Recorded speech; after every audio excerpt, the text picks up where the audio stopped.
Good evening, my friend. I'm glad you're here. If you're joining us tonight, perhaps you're seeking a quiet story to steady the heart and calm the mind before rest.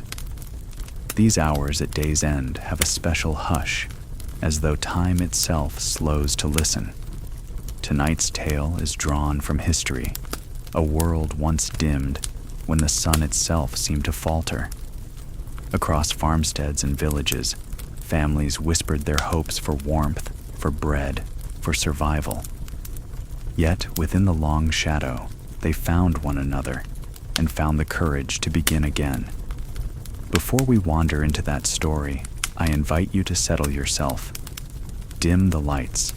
Let the soft hum of a fan or the crackle of a small fire become your companion. Perhaps open a window and feel the night breeze. Wherever you are, whether in Ohio or Oregon, in Maine or Montana, or somewhere far beyond, I'd love for you to share in the comments where you're listening from. And if these stories bring you rest, a gentle like or a quiet subscribe helps keep this circle of memory alive. Now lean back, take one slow breath in, one soft breath out, and allow the story to unfold. We begin with a simple, hidden wish. A faint sun rises, stirring a hidden wish for warmth. Morning came differently in those years. The light was there, yes, but pale, as though the heavens had pulled a thin veil across the face of the sun. It was not the full golden rush one might recall from earlier days. Instead, the sky carried a bluish tinge, a weary color that left shadows faint, almost unwilling to appear. Children would wake and glance at the windows, uncertain if it was morning or some strange in-between hour. Their parents, older, quieter, said little of it. Yet deep inside, each held the same unspoken wish. May the light grow stronger again. The family we follow lived on the edges of farmland in Sicily, a place usually blessed with fertile soil and bright skies. The father rose early, as farmers must, and touched the wooden doorframe as though to remind himself it still stood firm. His wife stirred the embers of the fire, coaxing flame from what had nearly gone cold overnight. And in the corner, two children, not quite rested, rubbed their eyes and whispered to one another about the dreams they had, dreams still brighter than the days themselves. Outside, the fields looked tired. Stalks bent under the weight of dew, and the soil carried a faint crust of frost, though it was not the season for it. A neighbor passed along the road, pulling his cloak tighter, nodding without a word. The silence was heavier than any greeting. People had learned to conserve not only their food, but also their voices, as though speaking too much might draw down more of the strange dimness. In those early days of the long shadow, no one quite knew what to call it. Some said the heavens were angry. Others spoke of distant mountains spitting fire, though who among them had seen such a thing? For the family, there was little time to debate. There were mouths to feed, chores to be done, and the steady drum of survival to keep. Yet beneath it all, beneath each act of kneading bread or mending cloth, lay that quiet yearning. Let the sun return as it was. The eldest child, just old enough to notice the difference between past and present, remembered brighter days. He remembered running with other children at noon when the world had been gold. Now he lingered near the doorway, gazing up, wondering if that color would ever come back. His younger companion, Marcus, only half remembered those better days. For him, dim skies were normal, though even he sensed something missing. He clutched a small carved bird his father had given him, holding it as if the little creature could one day fly into the haze and tug the sun back down. Life moved on, of course. Animals needed tending. Goats bleated impatiently in the yard, hungry despite the thin grass. Chickens remained reluctant to leave their roosts, as if the dimness confused them about the hour. The mother scattered what grain she could, careful to stretch it, careful not to let any fall beyond reach.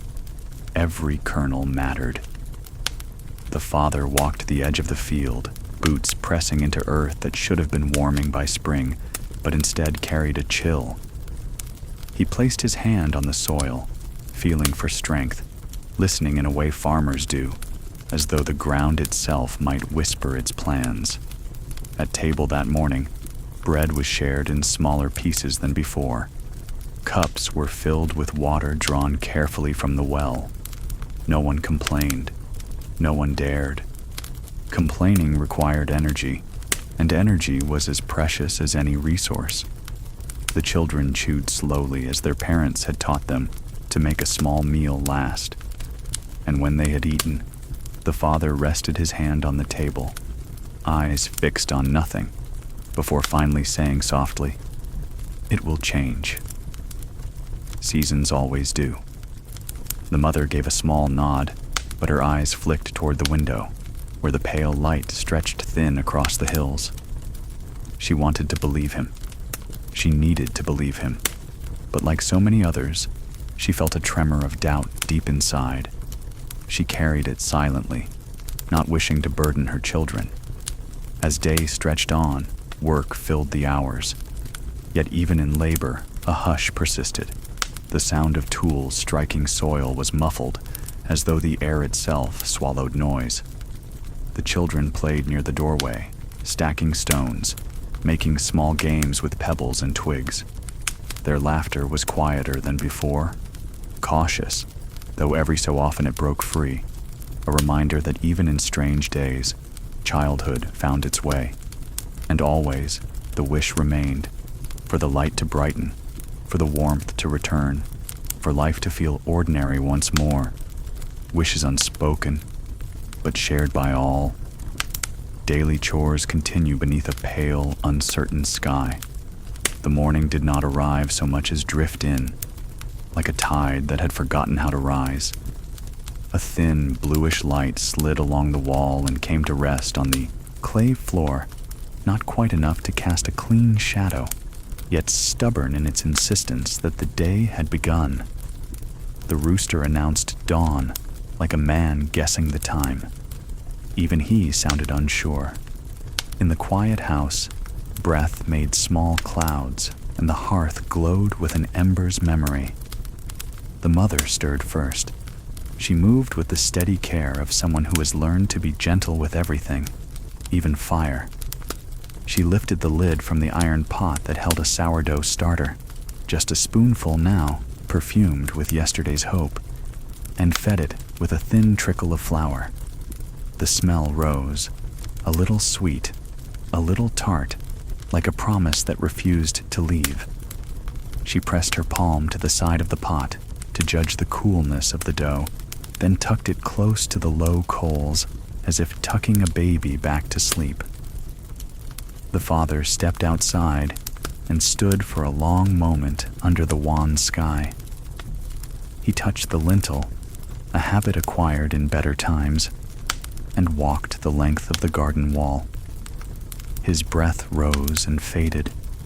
A pale crust of frost had fallen in the night, the kind that arrives without ceremony and leaves without apology.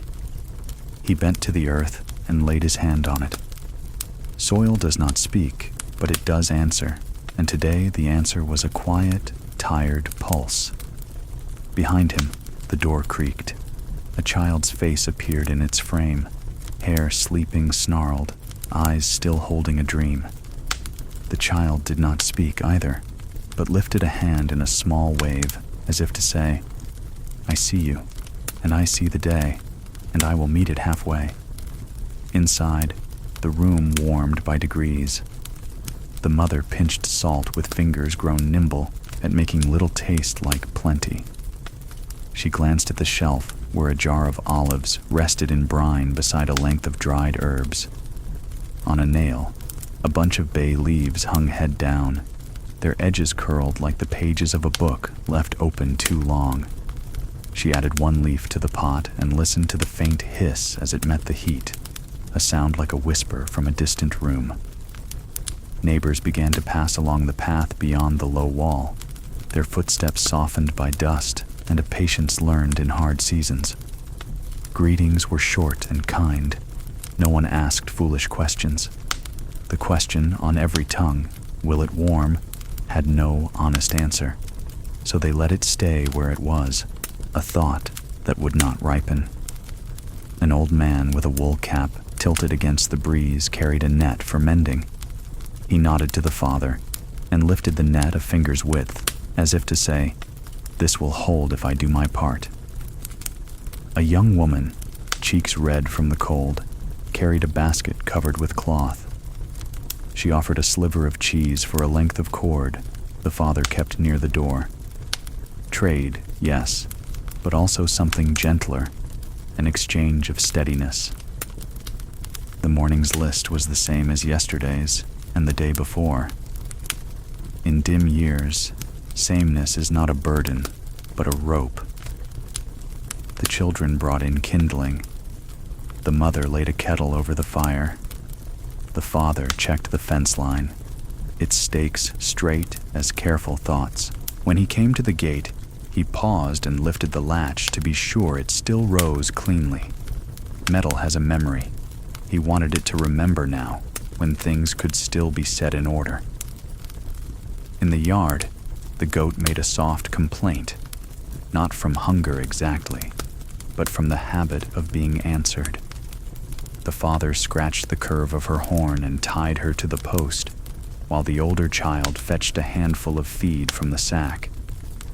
They counted the kernels without meaning to. Counting had become a kind of weather in the house. The well was a dozen steps from the door, a circle of stone worn smooth by hands and seasons. The rope had darkened where water kissed it, and the bucket's handle made a familiar wooden click as it rose and fell. The older child took the rope today. Strong enough now, the mother had said, though her palms hovered under the child's hands the first few tugs, ready to catch a slip. Up came the bucket with the shy pride of a task completed. Steam rose from the kettle as if impressed. On the table, the mother spread a cloth with a blue thread running its edge. That thread mattered. It kept the cloth from unraveling. It reminded the eye where the boundary was between what you set down and what you keep. She laid out bowls and cut the bread from yesterday along its generous center into the part where the air bubbles had risen like notes on a quiet song. The crust crackled with a respectable sound. She did not apologize for small slices. No one asked for more. "Let us eat while the day is young," the father said, striking the edge of a smile because smiles cost less than flour and warmed more quickly than the hearth. They ate without hurry. The younger child swung bare heels against the bench and quit when the mother pressed a hand to a knee. The older child crumbled a crumb for the hen that had taken to wandering in, queen of the threshold, and unbothered by human concern. The hen pecked with the focus of a scholar, found what she wanted, and strutted back out as if to say the house had passed inspection. The family let her be. There is wisdom in not arguing with small certainties. After the meal, chores arranged themselves like stones placed in a shallow river. Steps you could count on, steps that brought you to evening. The father began with the tools, laying them on a cloth as one might set out guests' coats. He tightened a binding on the hoe and rubbed the wooden handle with a rag dipped in oil pressed last autumn. The sickle's edge woke under the whetstone with a sigh. He did not sharpen it to a cruel brightness, there was no need, but to the kind of honest edge that said it would do its work and not argue. The mother opened the chest and took out the mending. Linen wore thin along the places where life touched it most. Elbows, knees, the corner of a pocket where a hand loved to rest. She threaded a needle no thicker than a hair, with thread pulled from a hem she had unpicked for this very purpose. Waste was not the enemy in their world. The enemy was thoughtlessness. She set the garment in her lap, smoothed it, and made the first stitch as neat as a prayer. The younger child sat beside her with a wax tablet and a stylus, drawing shapes more hopeful than accurate, little birds that looked like commas, a house that resembled a smiling face. The mother praised the effort and not the outcome, for praise, too, had become something you notched with care. The older child followed the father to the field. Together they walked the rows, where green should have been brave by now. The plants wore the pale look of guests who had overstayed their welcome. The older child knelt and pressed a finger into the soil, and watched how the crumb fell back, whether it held or broke. "It remembers rain," the father murmured, more to himself than to the child. "We will remind it again." He set his boot heel to pack the edge of the bed, so a shallow trough could catch whatever moisture drifted down from the grudging sky. From the road came the soft music of barter. A cart creaked by with a single jar of honey wrapped in straw like a precious infant. A man called in an easy voice, offering a loop of rope for a handful of lentils, a broken-handled ladle for 2 onions, a story for nothing at all. That last offer had more takers than you'd think. The father traded a short length of cord for a pinch of salt. The old woman who received it pressed his palm with her thin one and said, "You've tied up more than a package today." Later, when the soup set to simmer, the mother would taste the salt and think of that hand clasp, how something can be both seasoning and kindness at once. A wind came up before noon, the kind that notices a loose shutter and taps it twice to see if anyone's home. The sky held to its uneasy blue, but a little warmth seeped in, like tea through linen. It was enough for laundry. The mother heated water and poured it into the wooden tub. Steam rose from the wash like a blessing. She worked the cloth against the board, with a rhythm the younger child tried to copy at the table by drumming fingers on the wood. The older child returned and took the garments one by one to the line, pinning them with the tender severity that keeps something safe without hurting it. Shirts lifted in the wind and fell again, practicing being clouds. Beyond the low wall, the well-mender's hammer kept a solemn beat. He worked the wooden curb where the rope sawed its slow groove, fitting a new piece with the patience of someone who knew that water is a story worth taking time to hear. The father lent him a chisel and received a story in return. How, in a market 2 days away, lamps burned at noon and men shaded their eyes to see the price of barley. "I suppose there's sense in that," the father said, and the mender smiled, a small thing that put a crease in the day. By midday, such as midday was, the kettle had turned the room into a little weather of its own, warm and damp and fragrant. The mother ladled a thin stew into bowls. It was the kind of soup that gives up its secrets slowly, the aftertaste of bay leaf, the quiet surprise of a carrot piece, the soft heart of a bean. The younger child tilted the bowl to catch every drop. The older child scraped the last of the bread against the rim and set it down carefully, as if it might be called for again. "After we eat, we'll check the fence at the far side," the father said. "The wind likes to argue there." The older child nodded and ran a finger along the table's edge, where the grain's lines flowed like water. The younger child asked for a story while they ate, just a short one, about the hen who liked to visit, and the mother told it with a mouth that couldn't help smiling. In the telling, the hen bowed to the room the way ladies in fine houses do, approving the handling of crumbs and the arrangement of sunlight. The afternoon set its tasks in order. At the far fence, The father found a post, leaning and braced it with a rock the size of an old worry. The older child brought short lengths of vine-pruned wood and held them while the father bound them in place. "There," he said, patting the knot with the firm affection one might offer a faithful dog. "You hold for us, and we will hold for you." Farther on, where the field gave way to scrub, a patch of wild thyme persisted, as if auditioning for spring. The older child pinched a sprig, rolled it between thumb and finger, and later slipped the fragrance into a pocket to carry home. Back near the house, the mother tidied the shelves that held the year. Jars of preserved fruit looked back with a mild light, like old friends at a window.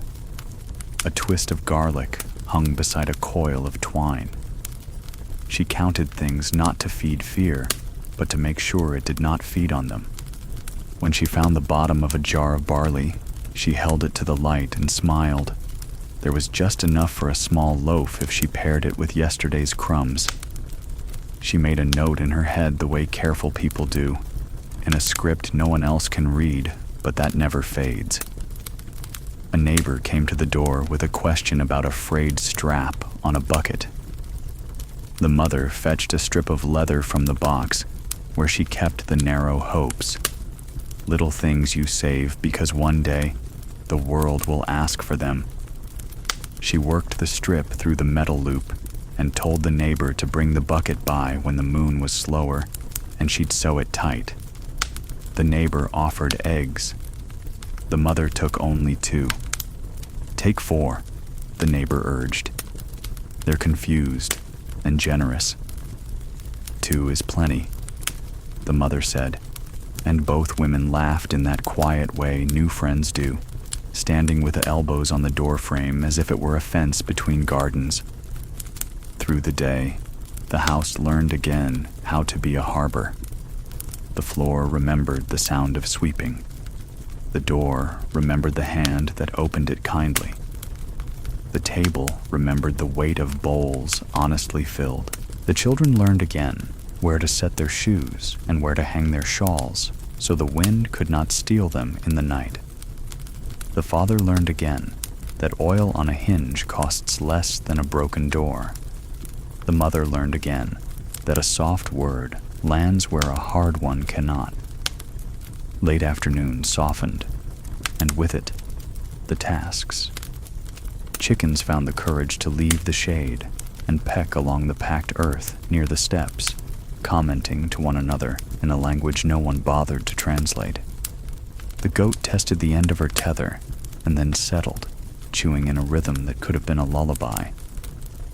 The children fetched in the laundry and folded it, their hands learning the square of shirts, the long swallow of a shawl. The father drew water from the well and, hearing the rope's small complaint, reminded himself to set aside time to oil it, which is to say, to speak kindly to one more thing that served them. As the light thinned, neighbors appeared again, drawn by the old habit of company. No one stood close. Folks had learned to keep a little space, not from each other exactly, but from the surprises the world had begun to favor. A boy from down the lane brought a handful of pebbles that looked like seeds and asked if they might grow. The older child said maybe they were seeds for a road and showed him how to set them in a straight line and leave a small space between each one so the road could breathe. A woman asked after the mother's bread and offered, in a voice shy with pride, a few leaves of sage from a plant that had survived where nothing else had. The father showed a mended hoe to a man who had thought his own tool beyond help. It wasn't. Few things are, if you catch them before they decide to stop hoping. When dusk finally admitted it was here, the mother lit the lamp. Oil caught with a sigh and stood up bravely in the wick. The room took on a soft shape, corners forgiving, edges less sure of themselves. The younger child leaned close to the glow, eyes warmed from the inside. The older child set the wax tablet on the table and drew a series of squares, each one a little house. Each house with a door, each door open. The father watched and felt something loosen in his chest. "That's good," he said. "Leave the doors open. That way, when luck comes by, it can step inside without knocking." Supper was thin stew again, but the mother gave it a new tune by rubbing the thyme between her fingers over each bowl. A little green fell like kindness.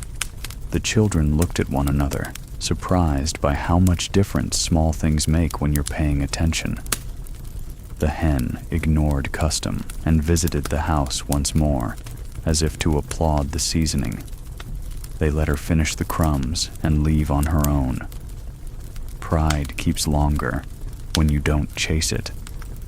After bowls were washed and set upside down to dry, they sat a while in the lamp's circle. The father repaired the strap on a satchel with neat stitches that made a path across the leather. The mother unwound a length of wool and wound it again, tighter this time, which is not a metaphor unless you need it to be. The older child read aloud the letters carved into the wax by daylight, not words yet, but shapes that had agreed to stand in line. The younger child drew a star and then another, and then the shape of a hand holding a bird. No one corrected anything. It was not a night for that. Before bed, the father stepped out once more. The cold had grown a shade deeper, but the air held a hint of something like iron, the smell of a day's work cooling. He looked up to where stars should be and found 3 that had insisted on shining through. He counted them because counting had become his way of arguing gently with doubt. 3 would be 4 one day. 4 would be 7. He did not need to see them all to know they still kept their places. He closed the door behind him with a hand that was careful without being afraid. The mother banked the coals until they glowed like remembered names. The children climbed into bed with the tired grace of those who have earned sleep. Somewhere a shutter tapped once, deciding whether to bother the night further, then thought better of it. The house settled a fraction lower on its stones, like a cat finding the comfortable spot. No one said it out loud, but the day had done what days are for. It had carried them from thin light to thinner dark with honesty. It had asked for nothing they could not give. It had shown them that even when the world forgets how to be bright, hands remember how to be useful, and hearts remember how to be kind. In the morning, there would be more of the same, and that for now was a kind of mercy. The bread would rise a finger higher. The rope would run smoother in the well. The time would still offer itself to anyone who asked politely. And the rooster, that old guesser, would try again to name the hour. They would forgive him if he got it wrong. He was doing his best, like everyone else. Out beyond the fence, the road kept its silence. News would come along it when it was ready. News of markets and weather and fires far away that had nothing to do with a single pot of soup and everything to do with it. But tonight, the road could be only a strip of dark ribbon laid across the land, waiting. The father set his hand once more on the lintel as he passed, as if to tell the house, "We belong to you, and you to us." The house accepted this without comment. It had watched generations make the same agreement, and where it could, had kept its end. Simple meals shrink, but still hold the family together. Morning light never rushed in during those years. It drifted, pale and undecided, settling gently into corners, as if testing whether it belonged. The household rose quietly, each member moving by memory more than sight. And always, the first thought was food. How much remained, how little could be made enough, how a family could stretch the day across the thread of a meal. Mother stood before the shelf, where jars and sacks made their thin stand against hunger. She touched each container as though greeting an old friend. A sack of barley, tied with fraying cord. A jar of olives, black as midnight, bobbing in their brine. A small crock of honey, precious beyond measure. Beside these stood herbs bundled in faded twine, the scent still clinging as if unwilling to give up. She weighed each with her eyes, then chose sparingly, because the measure of the day began here. The bread came first. A heel from yesterday's loaf, hardening at its edges, softened when dipped in water and set near the fire. She coaxed it back to life with patience, as if reminding it what it once was. The children watched closely, for bread was not just food, it was memory, and it was promise. The mother spoke little, but her hands taught lessons. Cut carefully, waste nothing, share evenly. Her knife made a sound like soft breath against the crust, a sound that carried more comfort than words. The father entered with his cloak dusted from morning frost. He set a clay bowl on the table, filled with a handful of wild greens he had gathered along the fence line. They were small and stubborn, pushing up in defiance of the dim sky. He rinsed them in cool water and placed them beside the bread. The sight of something fresh, something green, lifted the children's eyes. One child whispered, "Spring still remembers us." The father smiled faintly, though he said nothing, for hope is often safest when carried quietly. Breakfast was simple: bread softened, greens salted, a drizzle of oil barely more than a memory. Each bowl was set with care, as if presentation itself could make a meal larger. The children ate slowly, learning the art of patience not from sermons, but from necessity.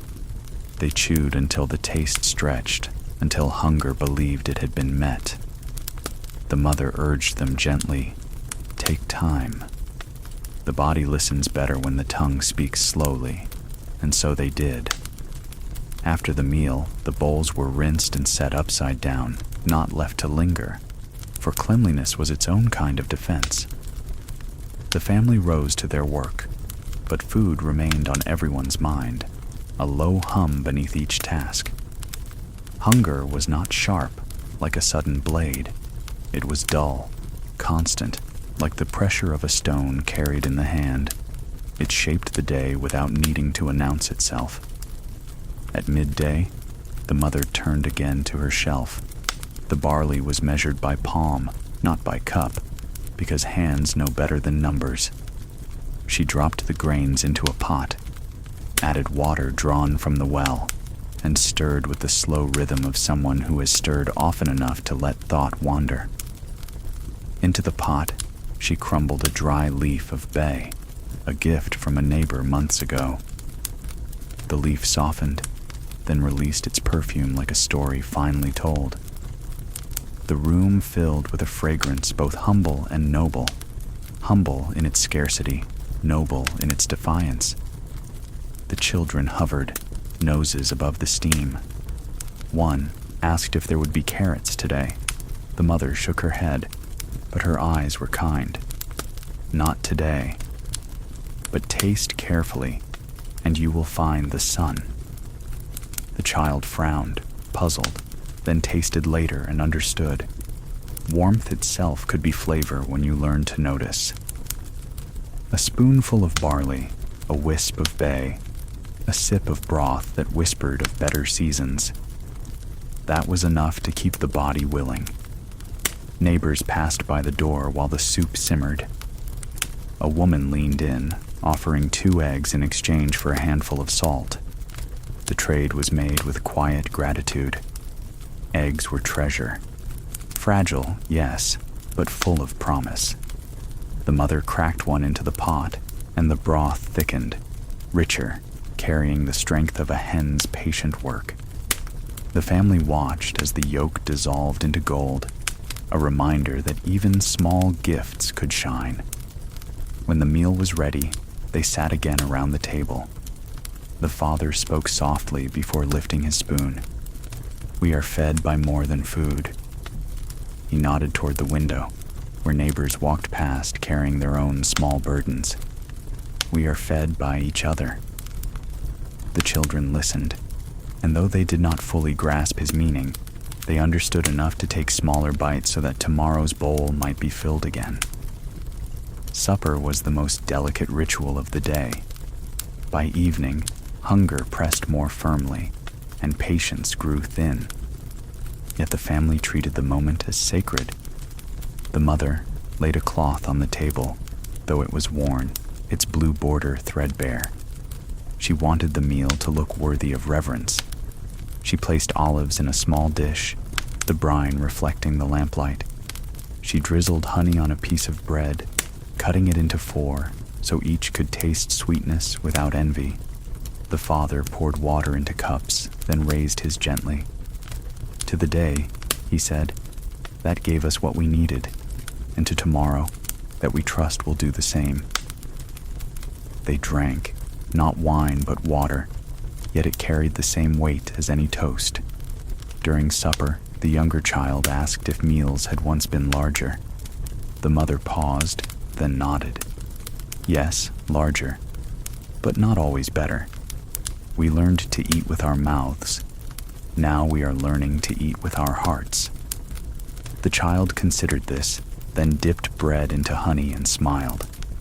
Perhaps the lesson had taken root. After the bowls were cleared, the family lingered by the fire. Stories were told, not of kings or battles, but of meals past. The father described harvest feasts in their old village, tables heavy with bread and lamb, jugs of wine passed from hand to hand. The mother spoke of her grandmother's kitchen, where spices filled the air and laughter ran thicker than smoke. The children listened with wide eyes, imagining these feasts as fairy tales. They had never seen such abundance, yet the telling itself was a kind of feast. Words fed them when food could not. Night fell, and hunger softened into drowsiness. The family lay down together, stomachs not full, but not empty either, hearts steadied by ritual. The children drifted into dreams, where tables stretched endlessly, where bowls never emptied, where the sun shone bright on fields golden with wheat. And when they woke, they would face the dim day again, but with memories to carry them. For in times of want, meals become more than sustenance. They become symbols of endurance, acts of faith, a crust of bread, an olive, a spoonful of barley soup. Each one said, "We are still here." Each one said, "Tomorrow will come, and with it, another meal." Silent fears settle like frost on young seedlings. The day broke without breaking. That is how it felt in those uneasy seasons. A dim glow pressed through the clouds, but it carried no warmth, only the pale confession of a sun that had forgotten its strength. Farmers, children, and elders alike stirred beneath that light with movements slowed, as though gravity had grown heavier during the night. The world itself seemed reluctant to lift its head.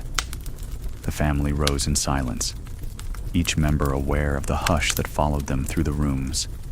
Even the chickens stepped gingerly, as if mindful not to disturb the air. Breakfast was modest. Bread softened in water, a scrap of herb crushed between fingers. The father ate slowly, his gaze lingering on the window where frost outlined the edges of the glass. The mother pressed her hand to the table, steadying herself, though nothing in the room had moved. The children glanced at each other but kept their thoughts to themselves. Questions about the light, about the cold, had grown too heavy to voice. When the father stepped outside, the frost greeted him like an unwelcome guest. The ground glittered, brittle where seedlings had tried to push through. He knelt and brushed a thin sprig of barley between his calloused fingers. It bent without resistance, a tiny green surrender. He sighed, not in anger, but in the weary acceptance of someone who has lived long enough to know that nature listens only to its own counsel. Behind him, the door opened softly, and his elder child peered out. No words were exchanged. The father simply tilted the stalk toward the child, who understood without explanation. The silence of the farm was not empty. It was full of unspoken weight. Neighbors passed along the road, their greetings clipped short. A woman carried a basket covered with cloth, the corners pulled tightly as if to guard whatever treasure lay beneath. She nodded at the father but did not stop. A man led a goat, its ribs showing beneath its hide, and though he usually exchanged jokes at the gate, today he kept his eyes low. Humor was too extravagant for a world running short on certainties. The children tried to play near the hearth, stacking stones and towers and knocking them down. Their laughter rang briefly but faded quickly, as though the air itself swallowed the sound. The mother watched them, needle in hand, mending a worn sleeve. She smiled, but it was the smile of someone carrying a burden on her back while trying not to show it. Each stitch was tight, firm, precise. She stitched as if order in cloth might restore order in the sky. At midday, the father returned from the field with news not spoken, but written in his posture. His shoulders sagged, his boots carried mud heavier than usual. He set down his hoe by the wall without comment. The mother understood. She rose, ladled broth into bowls, and placed one before him. No words were exchanged, none were needed. The silence held them together like mortar, stronger than speech. While they ate, the younger child finally asked, "Why is the sky still blue at noon?" The father paused, spoon halfway to his mouth. The mother placed her hand gently over the child's. "The world has moods," she said softly. "Sometimes it remembers sorrow longer than we would like." The child considered this, frowned, then returned to the broth. The father caught his wife's eye and gave the faintest nod. Words were not always answers, but they were bridges. The afternoon passed in small labors. Tools were repaired again, though they had already been repaired yesterday. The fence was walked once more, though it had not moved since morning. These tasks were not about necessity, they were about rhythm. A person without rhythm might hear the silence too loudly, and that was more dangerous than hunger. The older child joined the father at the far side of the field. They walked together in long strides, neither speaking. The child carried a small stick, dragging it along the earth to leave a line. At one point, the father reached out, lifted the stick, and set it across the child's shoulders. "Heavy?" he asked. The child nodded. "Now you know how the soil feels." They walked on, sharing the weight of both silence and soil. Evening brought neighbors to the door, each carrying their own silent burdens. A man asked if anyone had heard of markets reopening in the city. The father shook his head. A woman wondered aloud if the chickens would lay again come spring. The mother answered with a gentle, "Perhaps none of these exchanges changed anything," yet the act of speaking aloud, however softly, chipped away at the frost of fear. The room, crowded with hushed voices, felt warmer than it had at noon. When supper ended, bread, olives, a handful of greens, the family lingered by the fire. The mother told a story her grandmother once told her, about a winter that lasted too long and a bird that sang anyway. The children listened, wide-eyed. The father closed his eyes and let the words wash over him. When the story ended, no one spoke for a long moment. The silence returned, but it was no longer heavy. It was gentle, like a quilt laid over tired shoulders. Later, when the children had been tucked into bed, the father stepped outside once more. He looked up at the dim sky where stars should have been. A single point of light pierced the haze. He stood still, watching until the cold pressed him back inside. He said nothing when he returned, but the mother saw it in his eyes. A star had answered the silence, and so the house settled again into quiet, but this time it was a quiet that carried them, not crushed them. The frost would return, the seedlings would bend, and the sky would still be strange tomorrow. Yet in the weight of silence, the family found their own rhythm. They learned to live not by the sun's strength, but by each other's steadiness. Rumors drift through air, soft as smoke from fires. The days of dim light blurred one into another, and in that blurring, news became a fragile thing. Not the bold declarations of emperors or generals, but fragments carried on the breath of travelers, pieces of stories traded at wells, shadows of truth woven into whispers. And in such a world, a whisper could weigh as much as a decree. It began early, with the sound of cartwheels on the road outside the farm. The father stepped out to see a figure leading a donkey, sacks slung across its back. The traveler moved slowly, his cloak dusted with the pale residue of distance.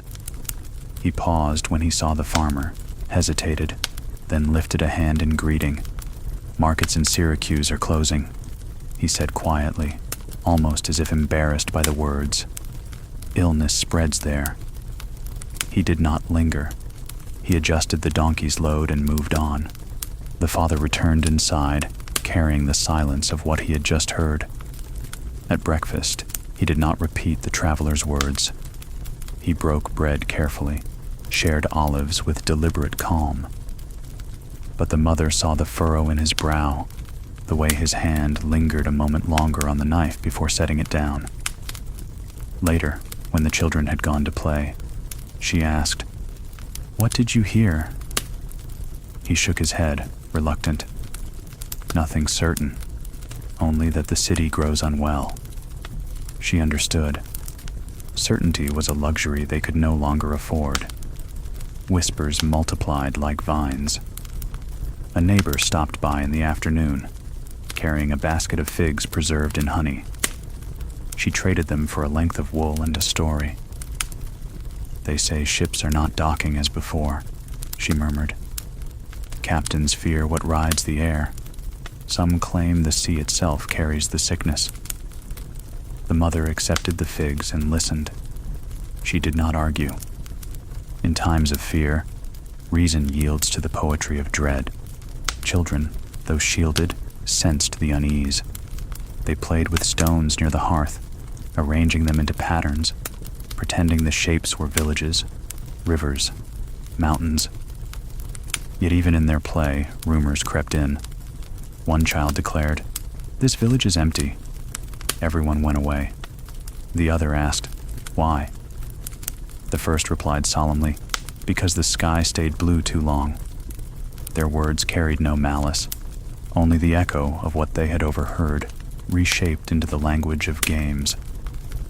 At the well, more whispers awaited. A man drawing water leaned closer to the father and said, "Have you heard? Some say it is judgment.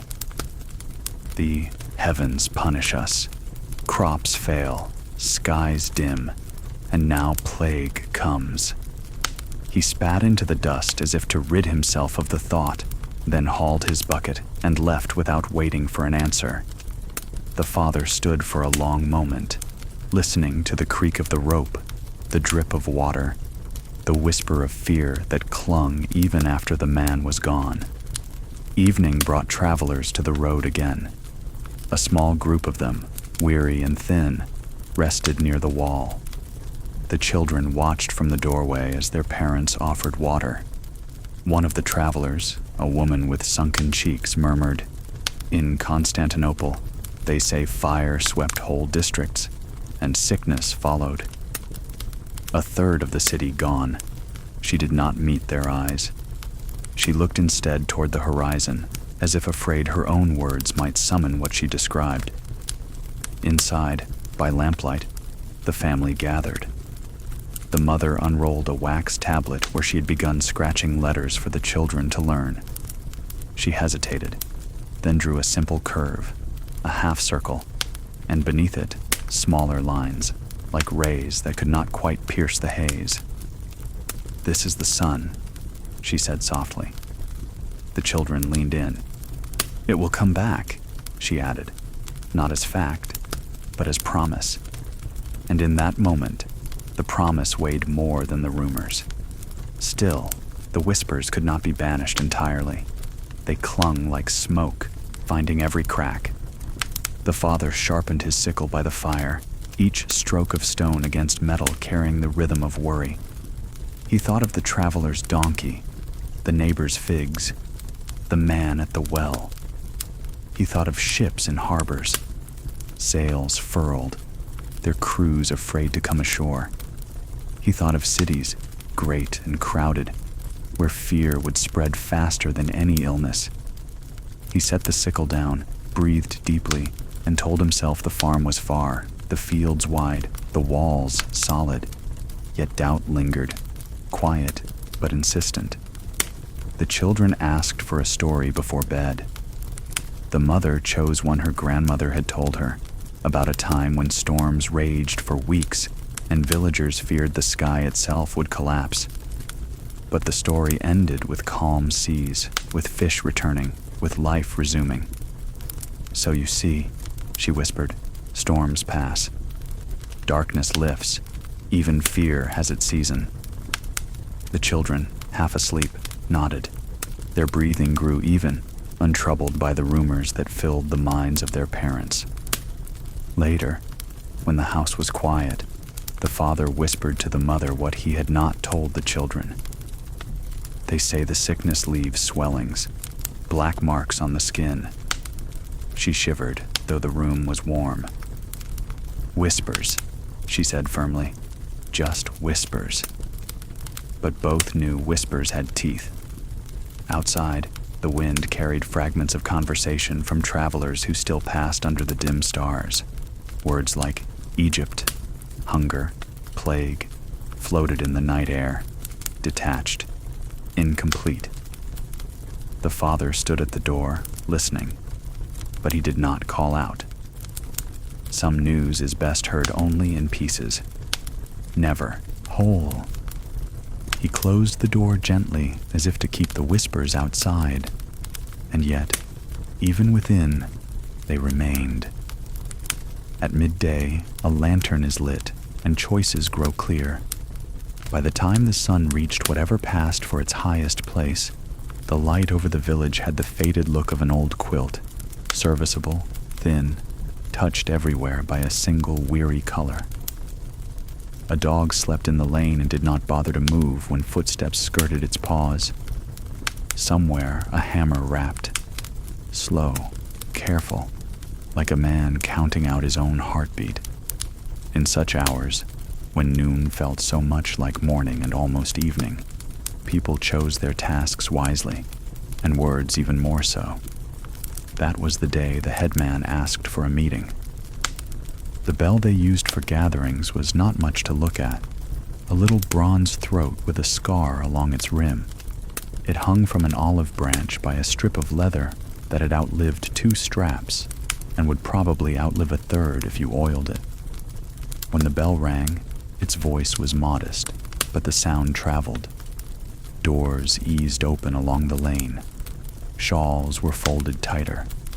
A boy tucked a bread heel into his pocket, reluctant to leave it unattended. The family at the low house on the bend left a mark on their door with a bit of charcoal, an old habit, meaning gone to the common. Little signals like that kept worry from wasting a walk. They gathered in the square, if you could call 4 houses and a well a square. No one crowded close. Everyone had learned the politeness of space. The headman stood on the same low step he always used, not higher, not lower, so his eyes were level with the tallest men and not too far above the smallest child. He held a lantern in his left hand, unlit. The father, who had mended fence in the morning, stood with his hands loose at his sides, as if a rope had finally been untied. His elder child kept a respectful distance, toes on the dust line where carts turned, while the younger leaned against the mother's hip, cheek to apron, trying to look patient and not quite managing it. Neighbors arranged themselves by instinct, those who liked to speak near the well, those who preferred the shadow of the fig tree, those who needed to hear first so they could think later. The headman cleared his throat in the quiet that comes right after a bell. "Friends," he said, "we are no richer at noon than we were at dawn, but the day has moved, and so must we." A murmur, agreement without fuss. The storehouse holds seed grain for spring. The winter ahead will be leaner than the last, God willing not worse. We have done well so far. No waste, no spoilage, and we have shared when we could. He weighed his words, then set them down gently. We have had losses too. Last night someone tried the door, eyes moved, but did not linger anywhere. The door of the storehouse was oak, iron-banded, made when oak and iron felt cheaper than regret. It bore a new scratch below the latch, not the kind left by clumsy hands, the kind a hungry thought makes when it borrows a knife. "We have not come to shame anyone," the headman went on.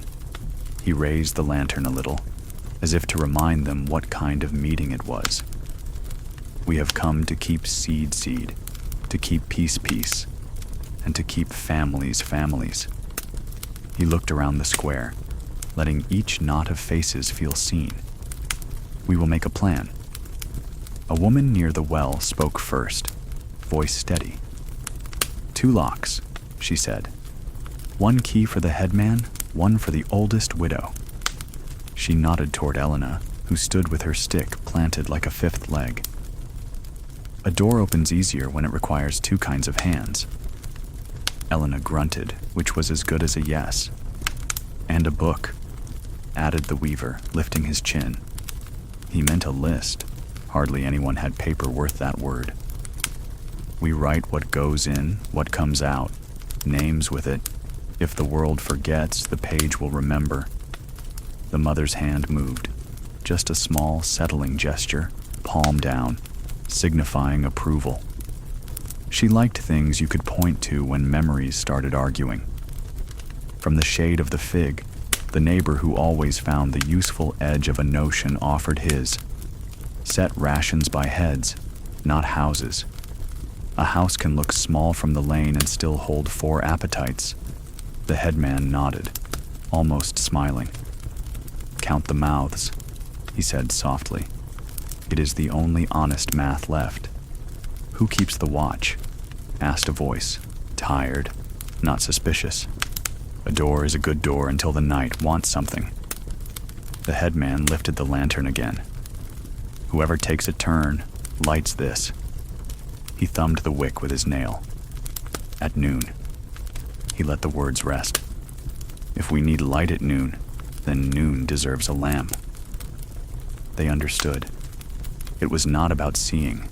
It was about remembering that certain things are tended even when the sun forgets its job. He struck the flint. Sparks flirted with the wick. The wick considered. Then a small, patient flame shouldered itself into being. It found its size and held it. The light put a coin-bright circle on the dust. Faces leaned forward without meaning to. Even those who could no longer believe in big answers still trusted little lights. The watch list filled quickly. Old shoulders, young feet. Mothers who could keep 1 ear for a cry and 1 for a hinge. The father took the hour when the shadows usually pooled behind the storehouse. Those shadows these days behaved like cats, choosing their own moments. The elder child asked to stand beside him. The headman tipped the lantern so the child could touch the rim and declare it warm. A watch teaches eyes and hands, he said. The mother said nothing, but her mouth softened into a line that meant yes, but I will be near. The crowd thinned the way water leaves stone, slowly, without hard edges. People headed back to soup pots and fences and baskets of mending, the kinds of tasks that admit no speeches. The headman set the lantern on the storehouse step and left it lit, a small golden contradiction to the blue above. The father returned to his field to walk it once more, the elder child at his side. They fixed a leaning stake, not because the fix would hold forever, but because the act of fixing holds a person. If you tighten the tie toward the wind, the father said, the knot learns to help you. The child nodded as if he were telling a secret rather than an instruction. They saved a sprig of dried grass the wind had braided into the fence. Good luck, or just proof that even a hard thing knows how to be gentle sometimes. In the lane, the mother met Elena at the well. The old woman balanced a bucket with the ease of long practice and peered at the younger woman with eyes that had learned everything twice. We will use 2 locks, Elena said, lifting her chin so the younger would not have to ask. I will keep 1 key in my pocket with the piece of string and the nail that remembers its hole. The mother smiled. Elena's pockets were famous for the persistence of their contents. Some will say the seed wants to be bred, Elena added, not unkindly. They will not be wicked for saying so. They will be tired. She set her bucket down and rested her hands on her stick. We will need more chairs by the stove, places for people to sit until the desire passes. The mother touched the old woman's sleeve, just once, right above the wrist. We can always heat more water, she said. It was a promise disguised as a practical remark. By mid-afternoon, the watch began. The father stood near the storehouse door with his shoulders relaxed and his eyes honest. The lantern's flame was small and sure. The elder child traced the shadow the handle threw onto the door itself, a loop of darkness laid over old wood, a black thread on a brown coat. From time to time, neighbors walked by on purpose and pretended they were going somewhere else, just to let the watchers know they were not alone. A boy about the elder child's age came close, hands in pockets deep as wells. He looked a long while at the flame. My father says we have enough, he murmured. If enough remembers us. The elder child nodded solemnly. My mother says enough is a polite guest. It stays when you give it company. They stood together, saying nothing more, listening to the small huff of the flame and the quiet carpentry of a village holding itself together. Toward evening, a drizzle began, the thin, indecisive kind that seems to ask permission of the ground. The mother sent the younger child with an oiled cloth to tent over the lantern's shoulders, as if the light were a person who needed keeping dry. The younger child took the job seriously, tucking the edges, patting once to make sure, then stepping back with the pride of a task completed that no one else thought to do. The flame barely noticed, but everyone's mood improved a finger's width. There was a moment, just before the stew called the family home, when the air in the square thickened, as if a held breath had finally remembered itself. A man stood at the far corner, hands at his sides, not hidden, just empty. His jacket was buttoned wrong, third to fourth, the way a mind does when it is louder than fingers. He had a good face, the kind that remembered jokes, and eyes rubbed dull by bad sleep. He looked at the door. He looked at the lantern. He looked at the headman's step, now unoccupied. Then he looked at the father. The father did not move his feet. He only shifted his weight to say, I will not step toward you, but I will not step away. The elder child felt the change through the ground. It was not danger. It was a page waiting for ink. "May I stand near the light?" the man asked, voice leveled flat as a board. "Just for a minute." The father inclined his head. The man came close, held his hands to the small warmth. It did not warm much. It was not made for that. But the gesture did what gestures do. It folded an ache into a shape that could be held. I tried the door. The man's voice reached no one but the father and the child. "Last night, I had my boy in my head and the latch in my hand, and I was two people at once." He did not cry. Some griefs are noisier than tears. He took a breath that clicked in his throat. I did not open it. The door did its work, but I did not sleep.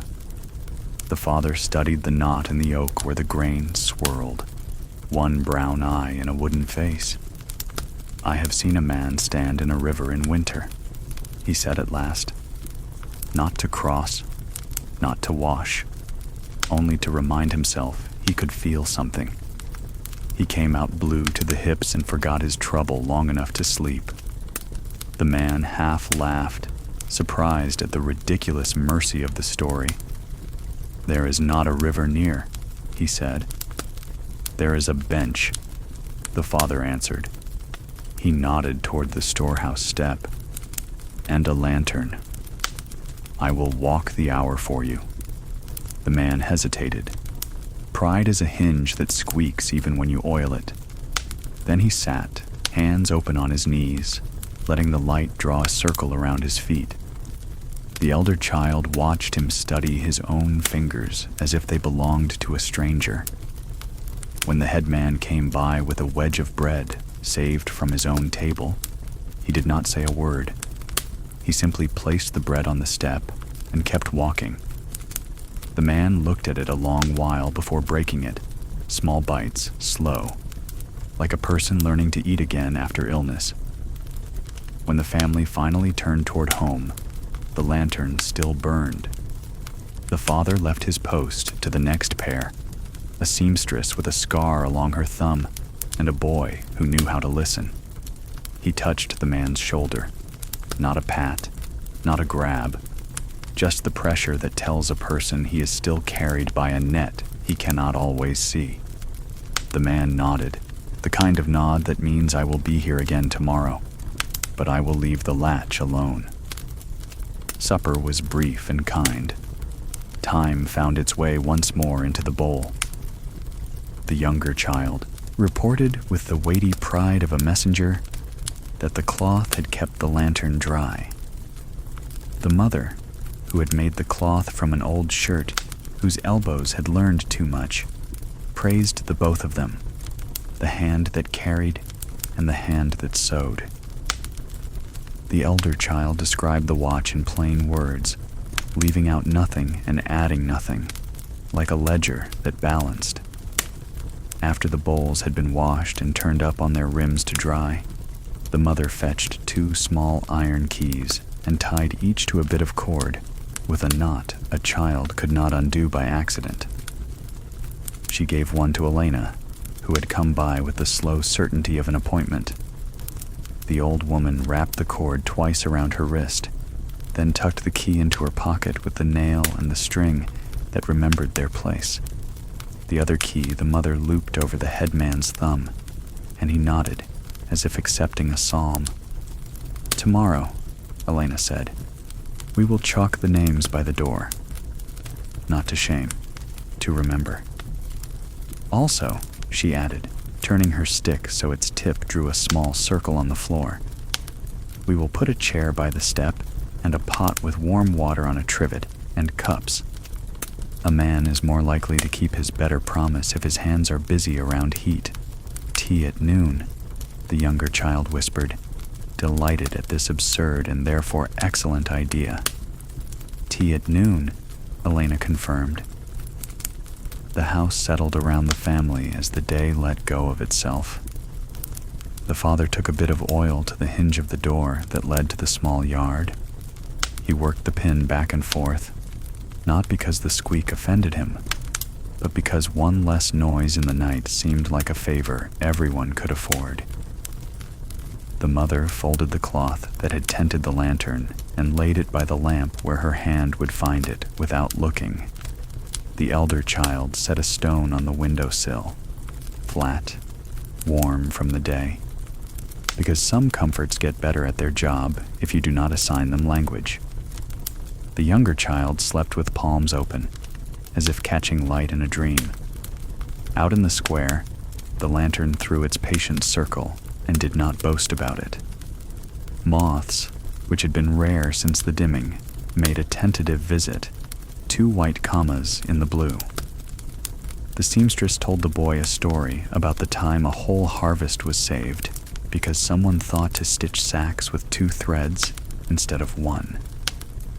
The boy listened as if the world might be held together by the quietest ideas. Near midnight, the man who had sat on the step rose, rolled his shoulders, and went home. He paused at his own door before going in, then lifted the latch without fear.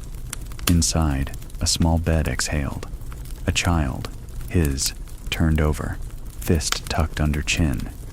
The man stood long in the doorway, then lay on the floor beside the bed and slept orthodoxy of the hard boards until morning. When morning came, it did not rush. It arrived like a careful guest, taking off its shoes at the threshold. The lantern, exhausted, showed a black wick, spent and satisfied. The headman lifted it and blew once, though there was nothing to blow. He set it back on its step. At breakfast, the father told a short version of a long day. "We have 2 locks now," he said to the children, "because 2 hands are better than 1 on a door. And we have a chair by the step, because some decisions sit down if you let them. And we have a lantern at noon, to teach the sun its manners." The mother kissed his shoulder for the joke and for the truth in its pocket. Later, a cart rolled through with onions stacked like small moons. The driver said, "They're dear," and the mother nodded. "We will take only what we can treat kindly." The driver smiled and put an extra onion in the basket, and they did not pretend not to notice. In the weeks that followed, the lantern's hour became a measure. People arranged their lists around it the way sailors once set their days by tides. Children learned to bring their questions to the step at noon. Who decides the shares? What if a hen stops laying? How long does sorrow last? The answers were not always satisfying, but they were honest. And honesty, like barley, can be made into bread if you keep grinding. Every so often, the headman would lift the lantern and squint through its clean glass to see if the wick had frayed. When it did, he trimmed it with a nail clipper the seamstress had given him. 2 clicks, tidy. "A flame burns straighter with a squared wick," she'd said, teaching a lesson wider than its subject. And in this way, lamp by day, ledger by door, tea at the wrong hour, the village became a softer place to carry the hard news. The sky did not brighten. The fields did not suddenly forgive the season. Ships in the distant harbors still argued with their ropes. But the latch on the storehouse and the people who stood near it learned a rhythm that did not ask too much of anyone all at once. On a certain afternoon, a week from the first lighting, 2 small hands appeared on the edge of the step, and a little face followed. The boy who had spoken of enough peered into the lantern as if it were a well that gave off light instead of water. "Is it heavy?" he asked the elder child, who had been given the job of carrying it today from the headman's shelf to the step. "It is exactly as heavy as it should be," the elder child said, which was true, and also the only sort of answer a lantern respects. They set it down together. The flame acknowledged the world, and the world, such as it was, acknowledged the flame. The rest of the hour went about its business. A stitch in a strap, a list marked with initials, a cup of hot water that smelled faintly of sage, a man who came to look at the latch and then turned away again with his hands already busy. The news that floated through the square that day carried the same weathered edges as all news then. Markets thin, ships fewer. A cousin's letter full of optimism someone had written carefully between lines of worry. No miracles. No catastrophes either. Just the steady difficulty of surviving together without forgetting to be kind. The headman passing by felt the sun, such as it was, on his cheek and nodded to the lantern. "We will teach each other," he said to no one in particular, "until the world remembers." No one heard him except the two children and the light. That was enough. His story reflects their own losses in muted tones. The road never grew quiet for long, even in those thin years when travel was less journey and more gamble. Every few days, someone would appear on the path. A trader with a cart of onions, a widow carrying wool to barter, a boy leading a goat that looked like it had forgotten the taste of spring.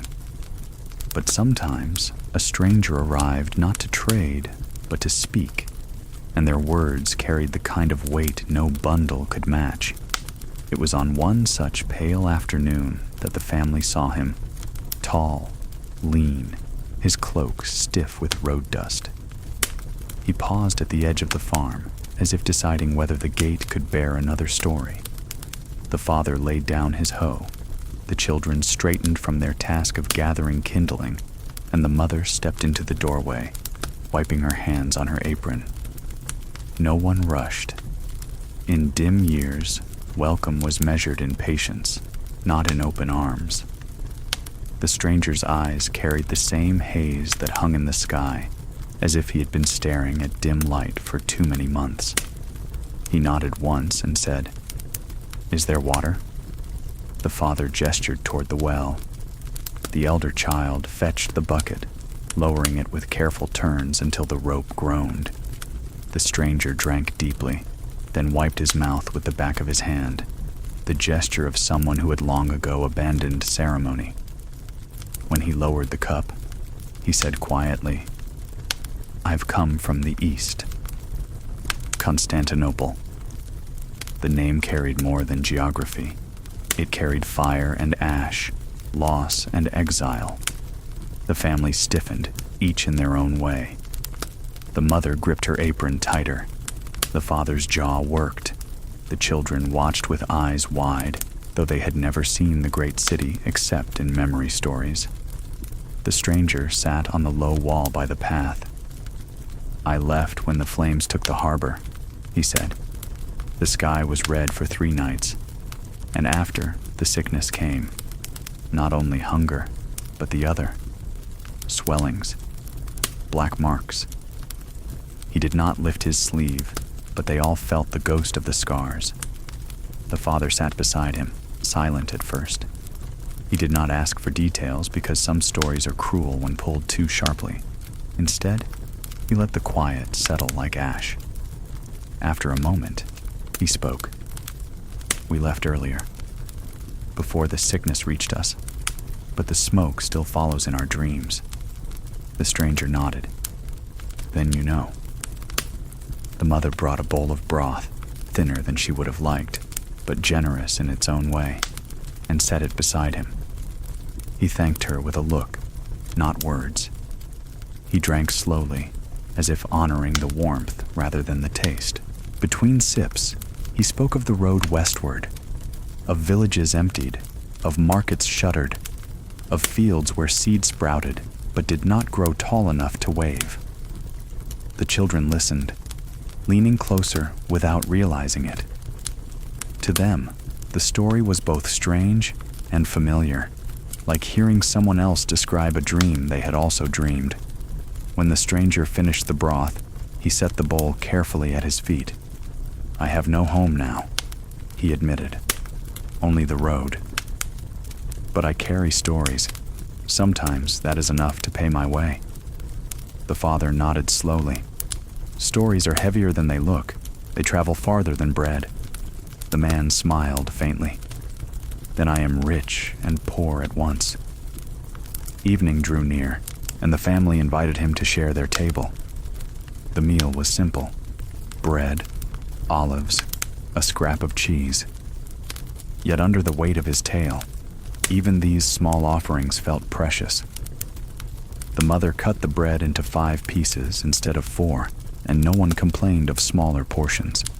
As the lantern was lit and shadows softened, the stranger began to tell more, not of battles or kings, but of families lost and found, of children carried across seas, of neighbors who shared salt when flour ran out.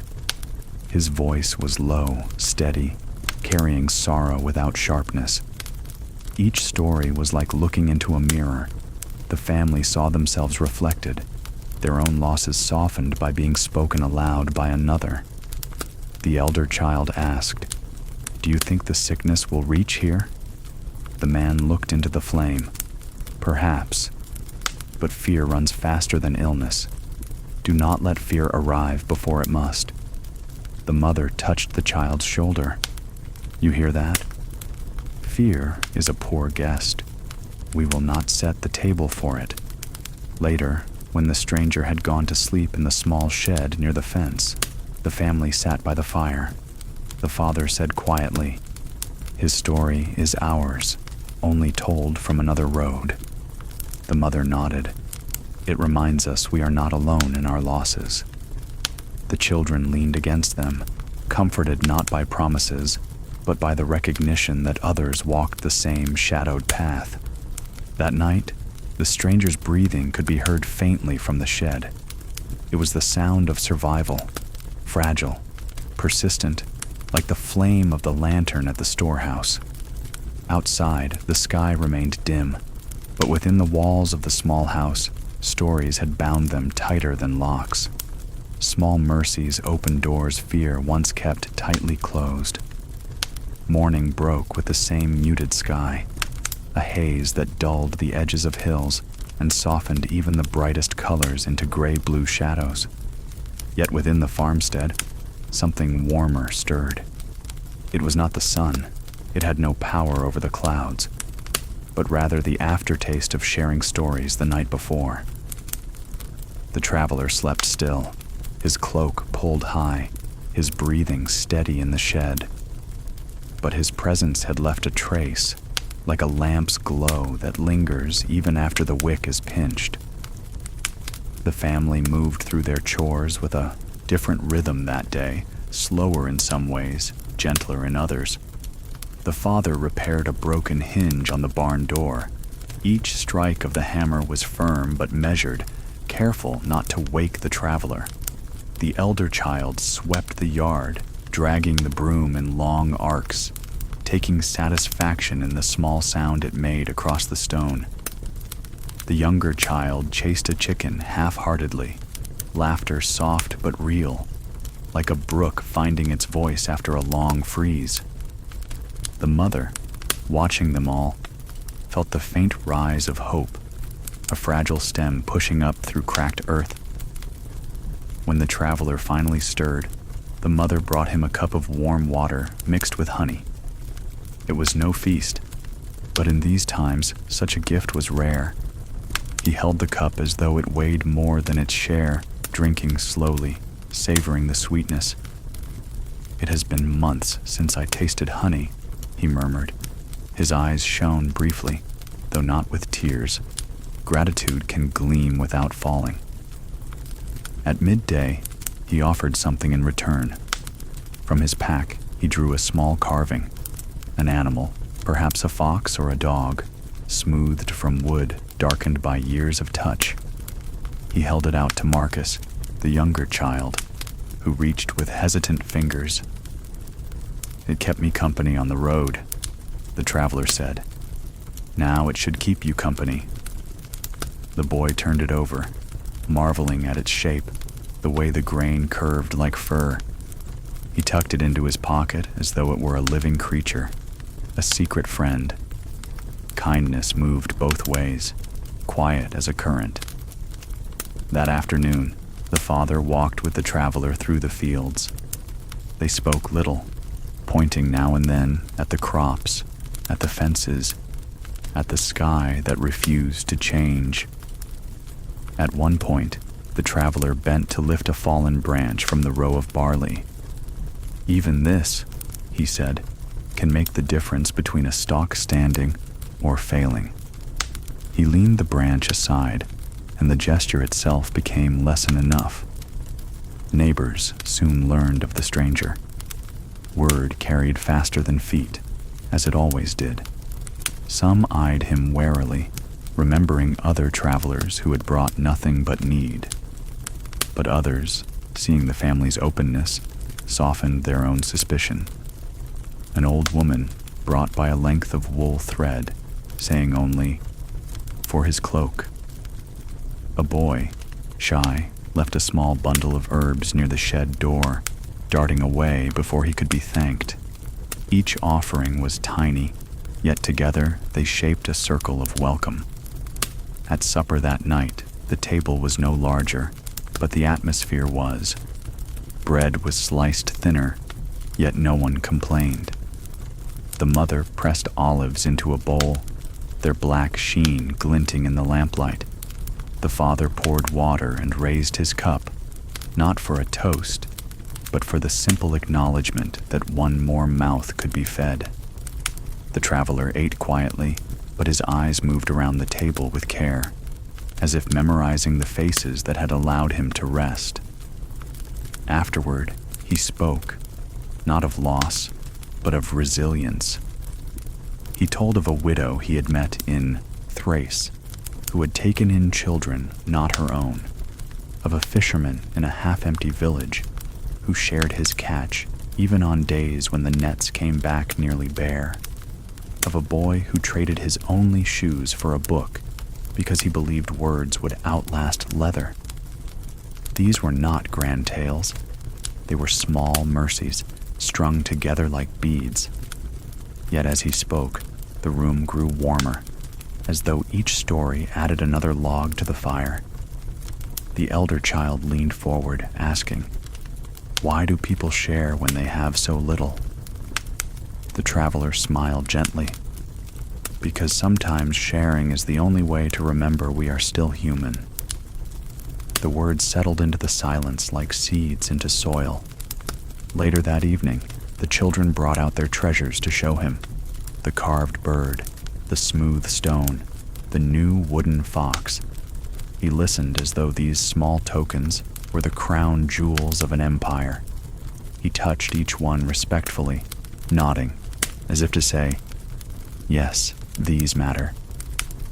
The children glowed under his attention, their pride growing not from the objects, but from the recognition that their small world held value. Before bed, the mother prepared a corner of the shed with extra blankets. She pressed herbs between the layers, so the air smelled faintly of lavender. When the traveler lay down, he whispered, "It feels like a home." He did not need to say more. That night, as the family sat by the hearth, the father spoke softly. "Kindness is a door. It opens both ways." He looked at the children, who nodded sleepily, already half dreaming. "When we open it for others, we also step through." The mother added, "And even if the world outside remains dark, the door lets light pass between us." The fire burned low. The children slept, their small hands curled around wooden tokens in warm dreams. Outside, the traveler breathed steadily, safe for the first time in weeks. And within the silence of the dim sky, kindness had carved a space wide enough for hope. In the dim year, answers grew in places that loved shade. The morning began with a cool breath moving under the door, the kind that made bread rise just a little slower, and thoughts rise just a little steadier. The traveler was still with them, not in a hurry to claim the road again, which told the family everything about the road they needed to know. He helped with the water, with the sweepings, with the small dignities that hold a day together. When he reached for the bucket, the father did not say a word.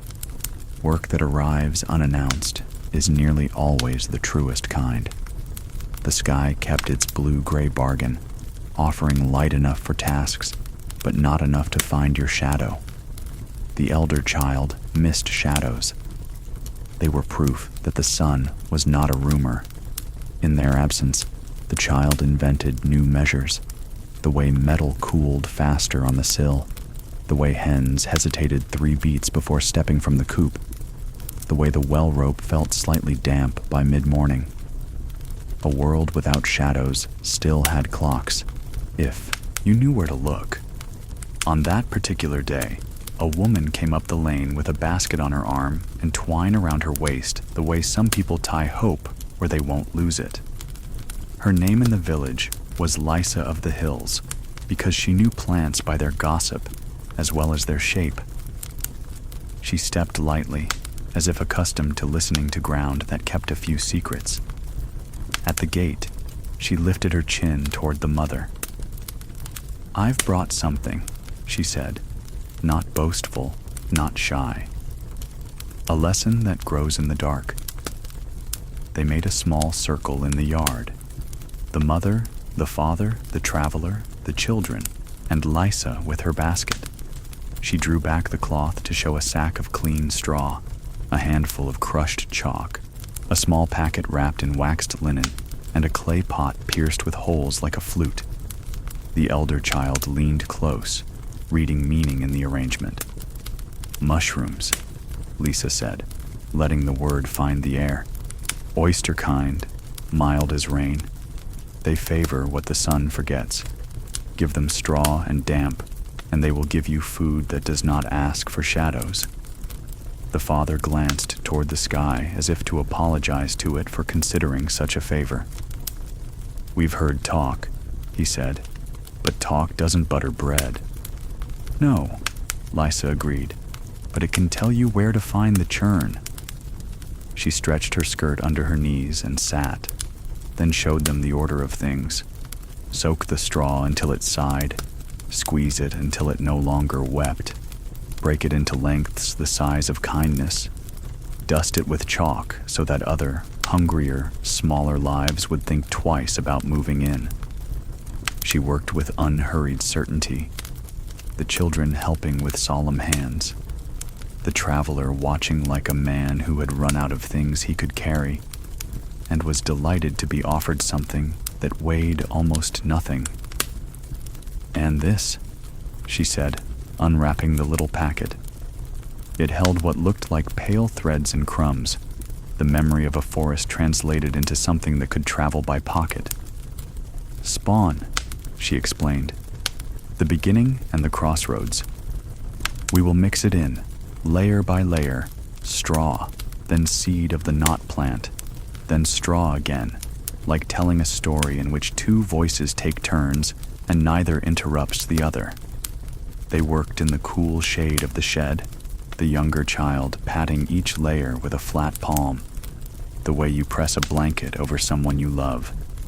When the clay pot was filled, Lisa showed them where to place it, on the packed earth by the north wall, where the stone remembered night long into day. She draped a linen over it, not quite touching, the way you shelter a candle without smothering it. "How long?"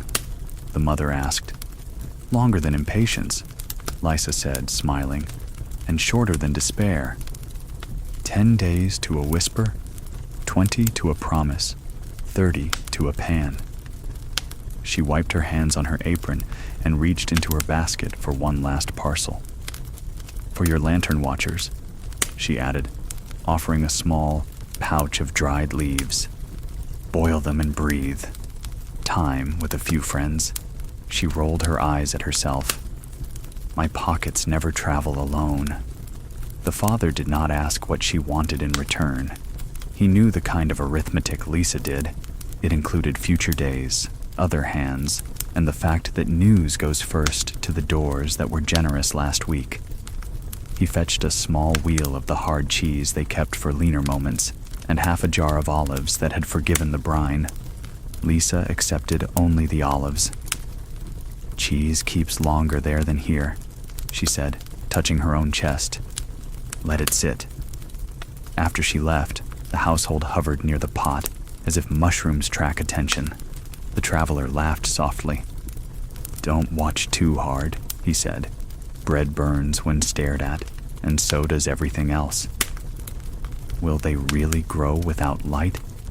the elder child asked. "They prefer a kind that isn't measured by eyes," the mother answered, surprising herself with the ease of the sentence. "There are other ways of shining."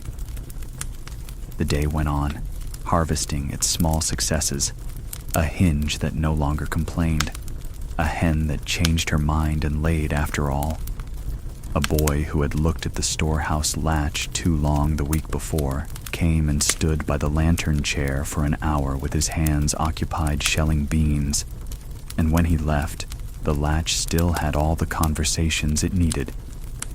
At the square, the ledger gained new lines and a smudge where the headman's wrist had rested too long. He'd taken to writing the weather.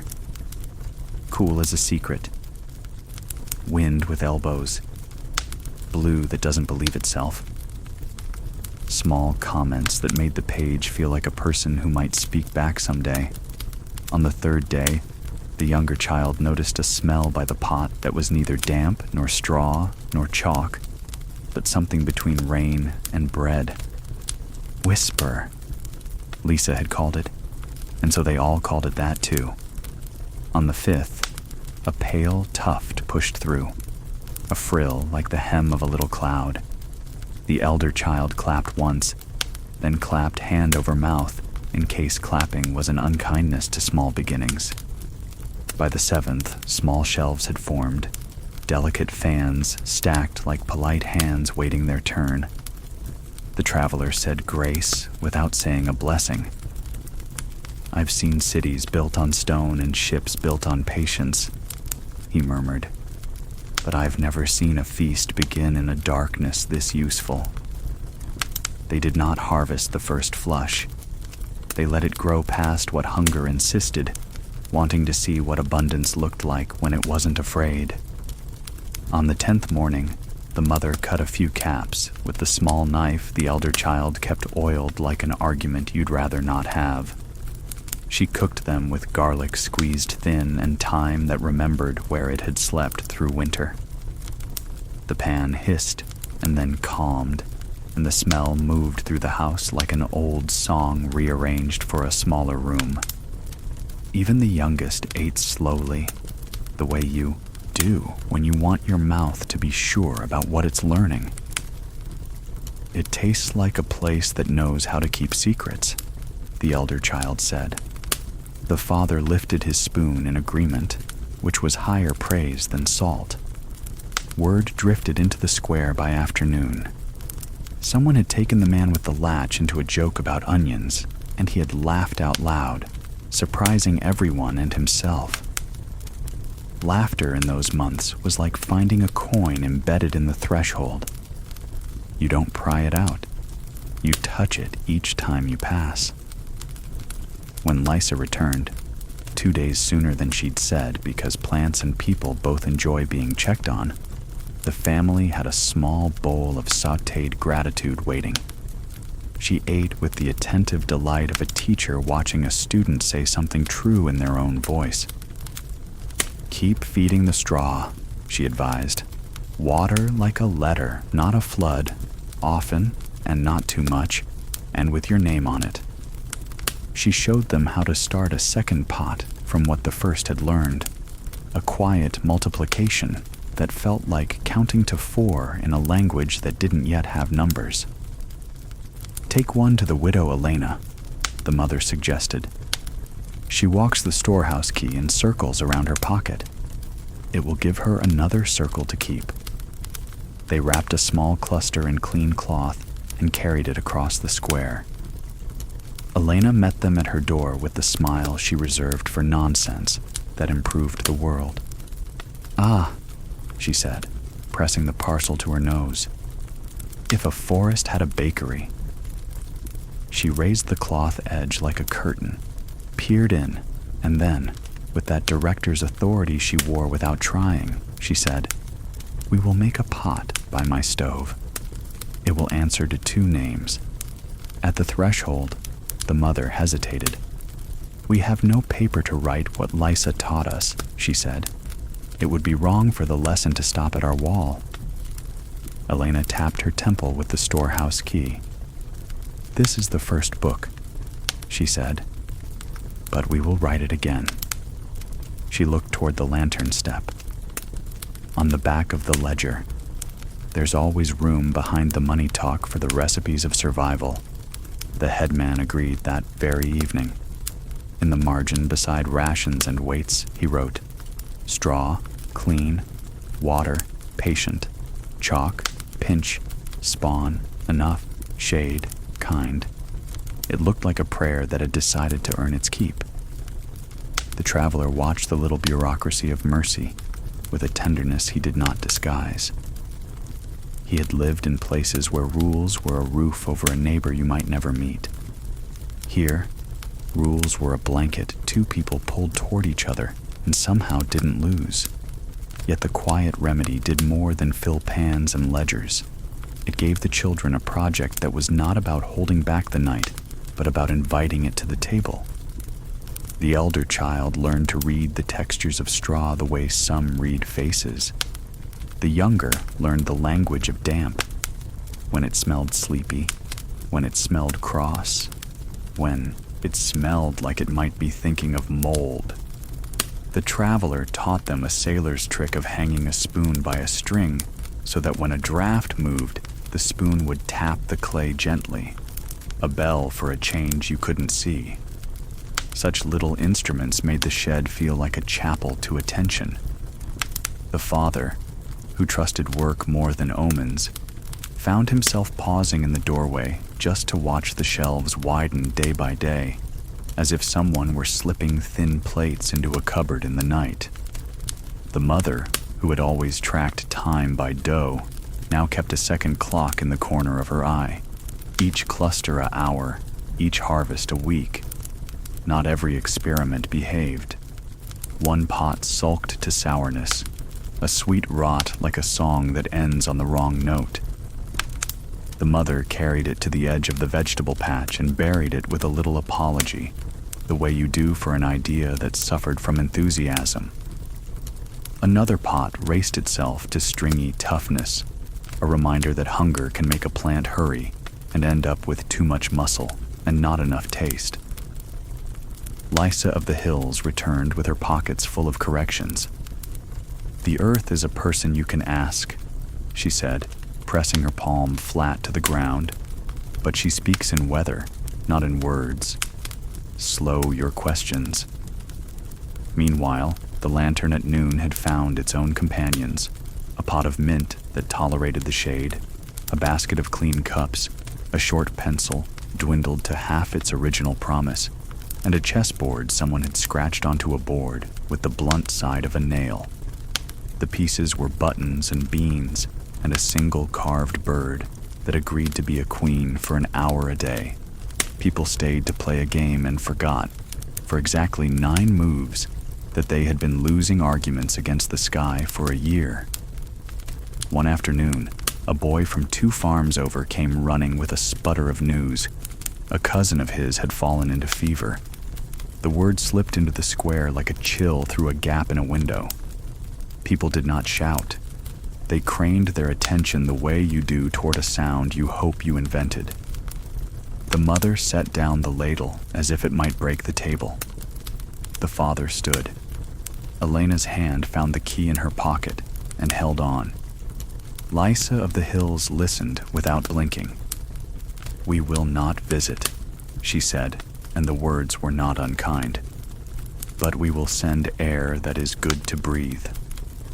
She pinched thyme, sage, a piece of resin she had been saving for a day when the air felt stubborn. The headman took a basket to the road and set it where the boy could fetch without making anyone a messenger for sickness.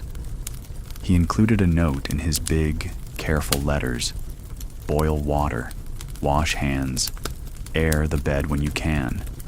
Sleep is a doctor who needs his door opened. The mushrooms, indifferent to panic, did what mushrooms do: convert what is left over into what is needed. The mother sliced a basketful thin and dried them over the low warmth of the stove's shoulder. For winter, she said to no one in particular, and perhaps to everyone in this small, shared future. The fever child's mother sent word by a favorable wind, meaning a neighbor, that the boy's heat had broken like a storm that regretted its volume. No one claimed a miracle. They claimed good sense and herbs, and the fact that sometimes the dark is not trying to end us. Sometimes it is simply what a seed uses to find its shape. When the traveler finally said he would go, news tugging at his sleeve like a small, insistent hand, he left different than he had arrived. His cloak was patched with a piece of the mother's careful mending.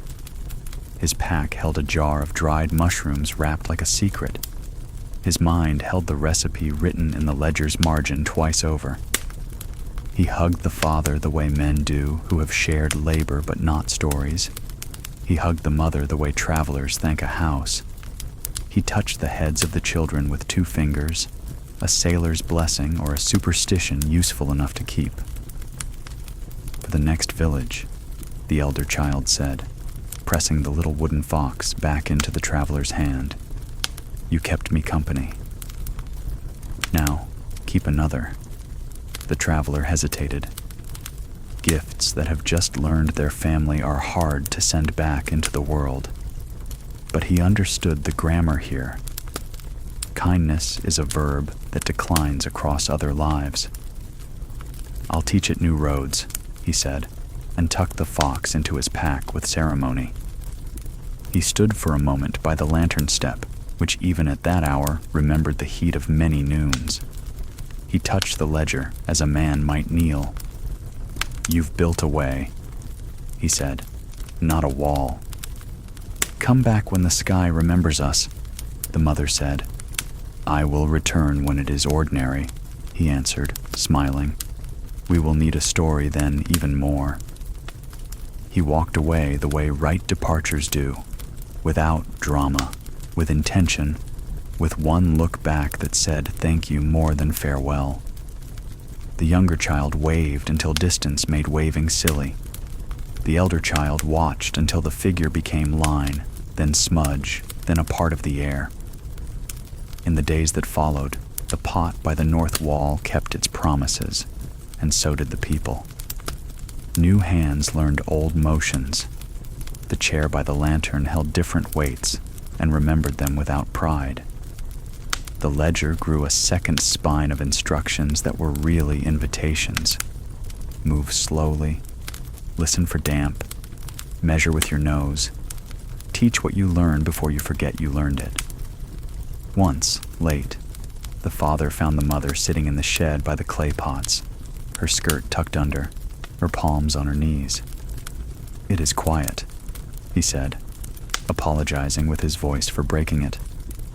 It is busy, she corrected gently. I am only listening to what doesn't have a mouth. He sat with her, shoulder to shoulder, and they admired the kind of work that asks nothing of fists. The mushrooms were proof that grace has as many disguises as the earth has corners. On the 30th day, as if to keep Lysa's promises honest, Flush came so generous they called in neighbors to share, and everyone found a pan or a plate or a bowl to hold a portion of what had been straw and patience. The headman wrote that night in his private scrap, the piece of wood he kept near the window, where he told himself the things that the ledger didn't need. We have learned a new way to say enough. Then he slept a sleep that did not ask to be named. There were still hard hours. A goat found the cabbage and had opinions. A wind took a corner of roof and demanded attention at a time when hands were busy elsewhere. A rumor about sickness rose and fell like a poor singer with a good song. But under and through it all moved the quiet remedy, The habit of making food where the sun didn't care to look, the discipline of tending a flame at noon, the willingness to write what you know so another can know it without taking it from you. Sometimes, toward evening, the elder child would stand in the doorway and try to see a shadow. None came, but the lantern's reflection on the pot's smooth rim offered a small consolation. A borrowed brightness still counted. The younger child, pocket empty of fox, had found a new companion, a spoon that chimed when the draft shifted, delighted every time weather remembered them. By harvest's edge, the village had 3 pots running in different houses, and a 4th waiting its turn in Elena's kitchen, where she had put it in the spot where the cat used to sleep, before the cat decided beds were a better idea. The cat, philosophical about progress, chose a folded cloak near the door and dreamed of a world where mice made appointments and kept them. On the evening when the first frost brushed the grass but found nothing fragile enough to ruin, the mother set a plate of mushrooms at the edge of the lantern's light for anyone's hand. People took a little, just enough to prove the truth to their own tongues. The headman, passing, picked up a slice, chewed, and closed his eyes briefly, not in prayer, but in respect. He tapped the ledger with his knuckle. "Write this under taxes," he said with dry humor. "The Empire can't have this share. It was paid to us by darkness." No one laughed loudly. They smiled into their collars, that smaller, warmer act of public joy.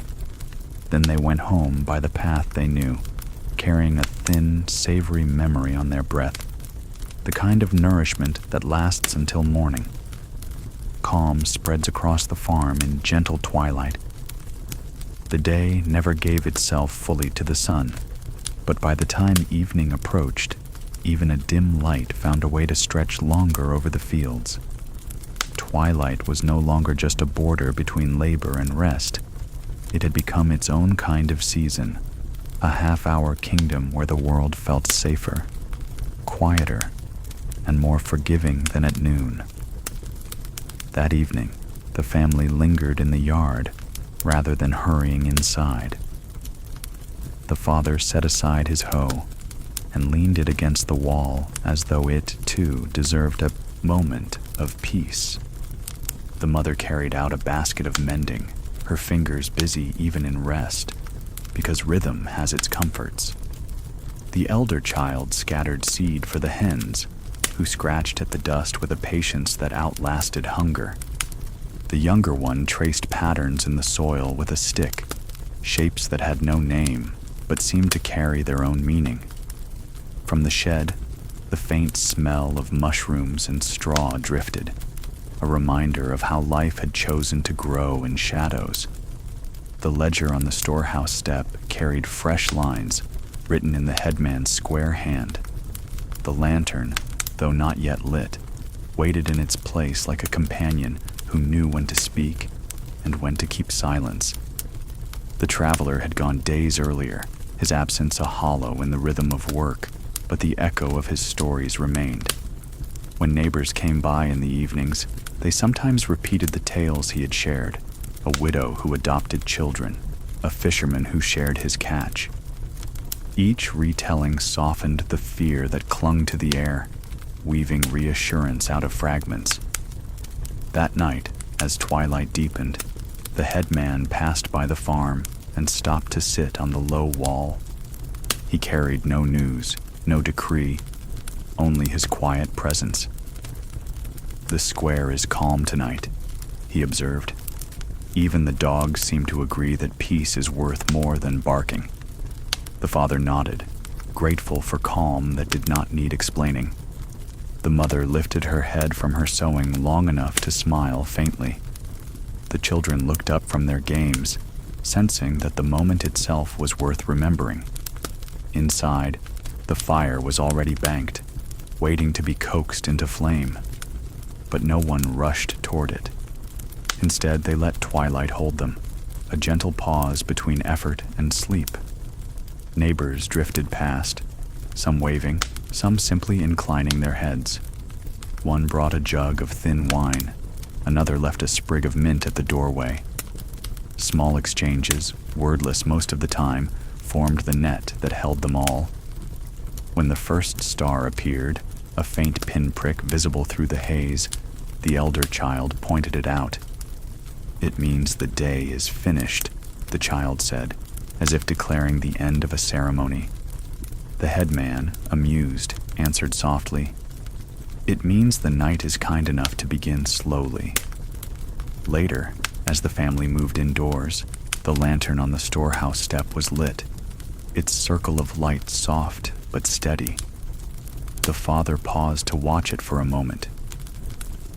"It is strange," he murmured, "to feel safer because of such a small flame."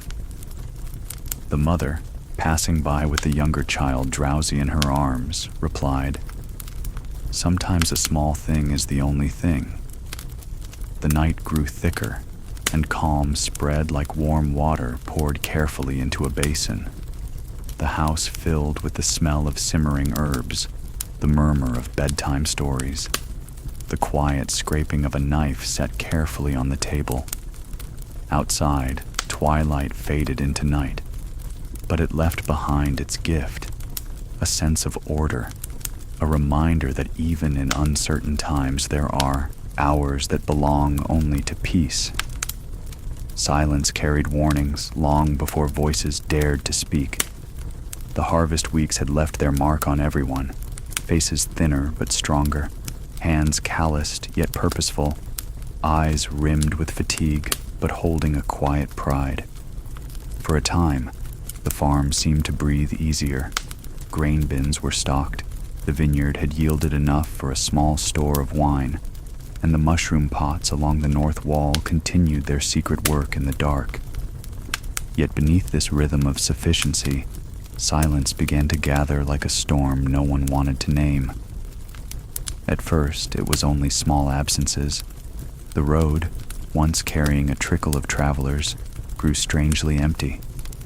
Carts no longer rattled past with onions, fish, or cloth. Even the wandering peddlers, bold by nature, seemed to vanish. The headman, noting the lack, commented lightly one evening, "The road has forgotten its lines." But his eyes betrayed unease. Roads do not empty themselves without cause. The silence carried weight at the well, too. Neighbors who once lingered over buckets began drawing water quickly, glancing around before hurrying home. Conversations shortened to gestures. A nod replaced a greeting. Even the old widow Elena, who never wasted an opportunity for a proverb, stopped offering them. When silence spreads through people who live by words, it speaks louder than a shout.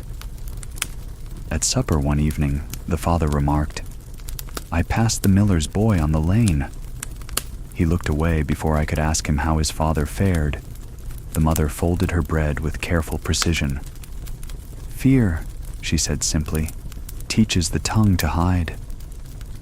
The children listened, quiet, sensing that this silence was different from peace. Peace fills a room, fear empties it. It was Marcus who voiced what everyone felt.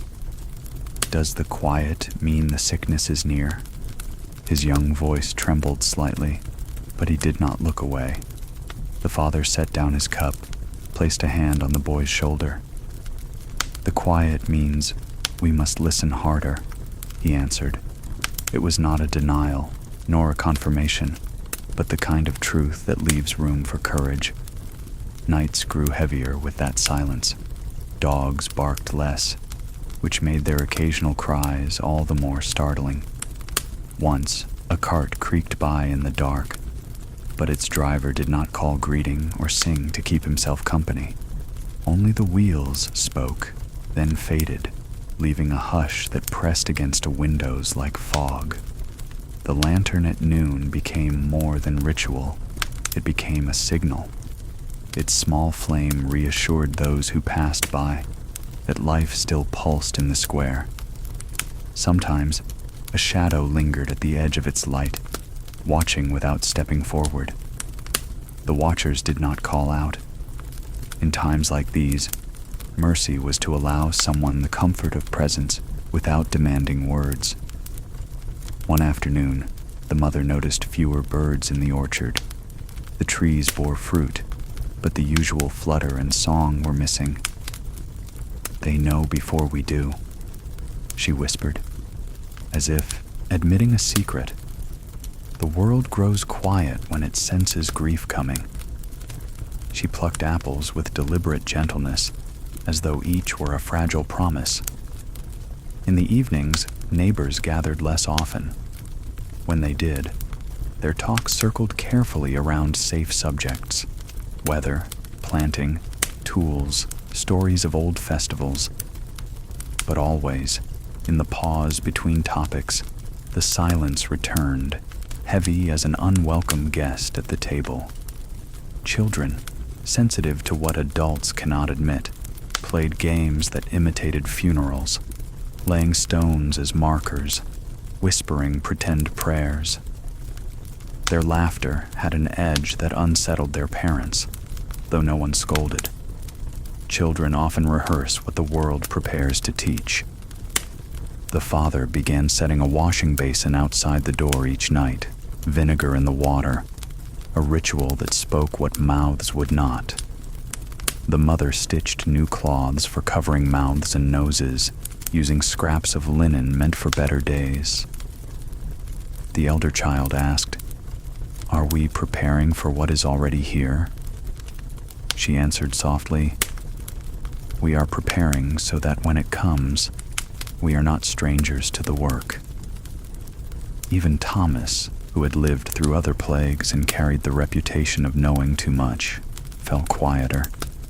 One night at the storehouse step, he said to the headman, "It moves as fire moves, but invisible. Where a family is close, it finds purchase.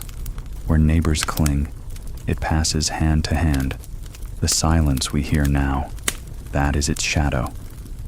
The headman wrote none of this in the ledger. Some truths are too heavy for ink. Still, life demanded its duties. Animals needed tending. Bread needed baking. The mushroom pots offered their pale fans, ready to be cut and dried.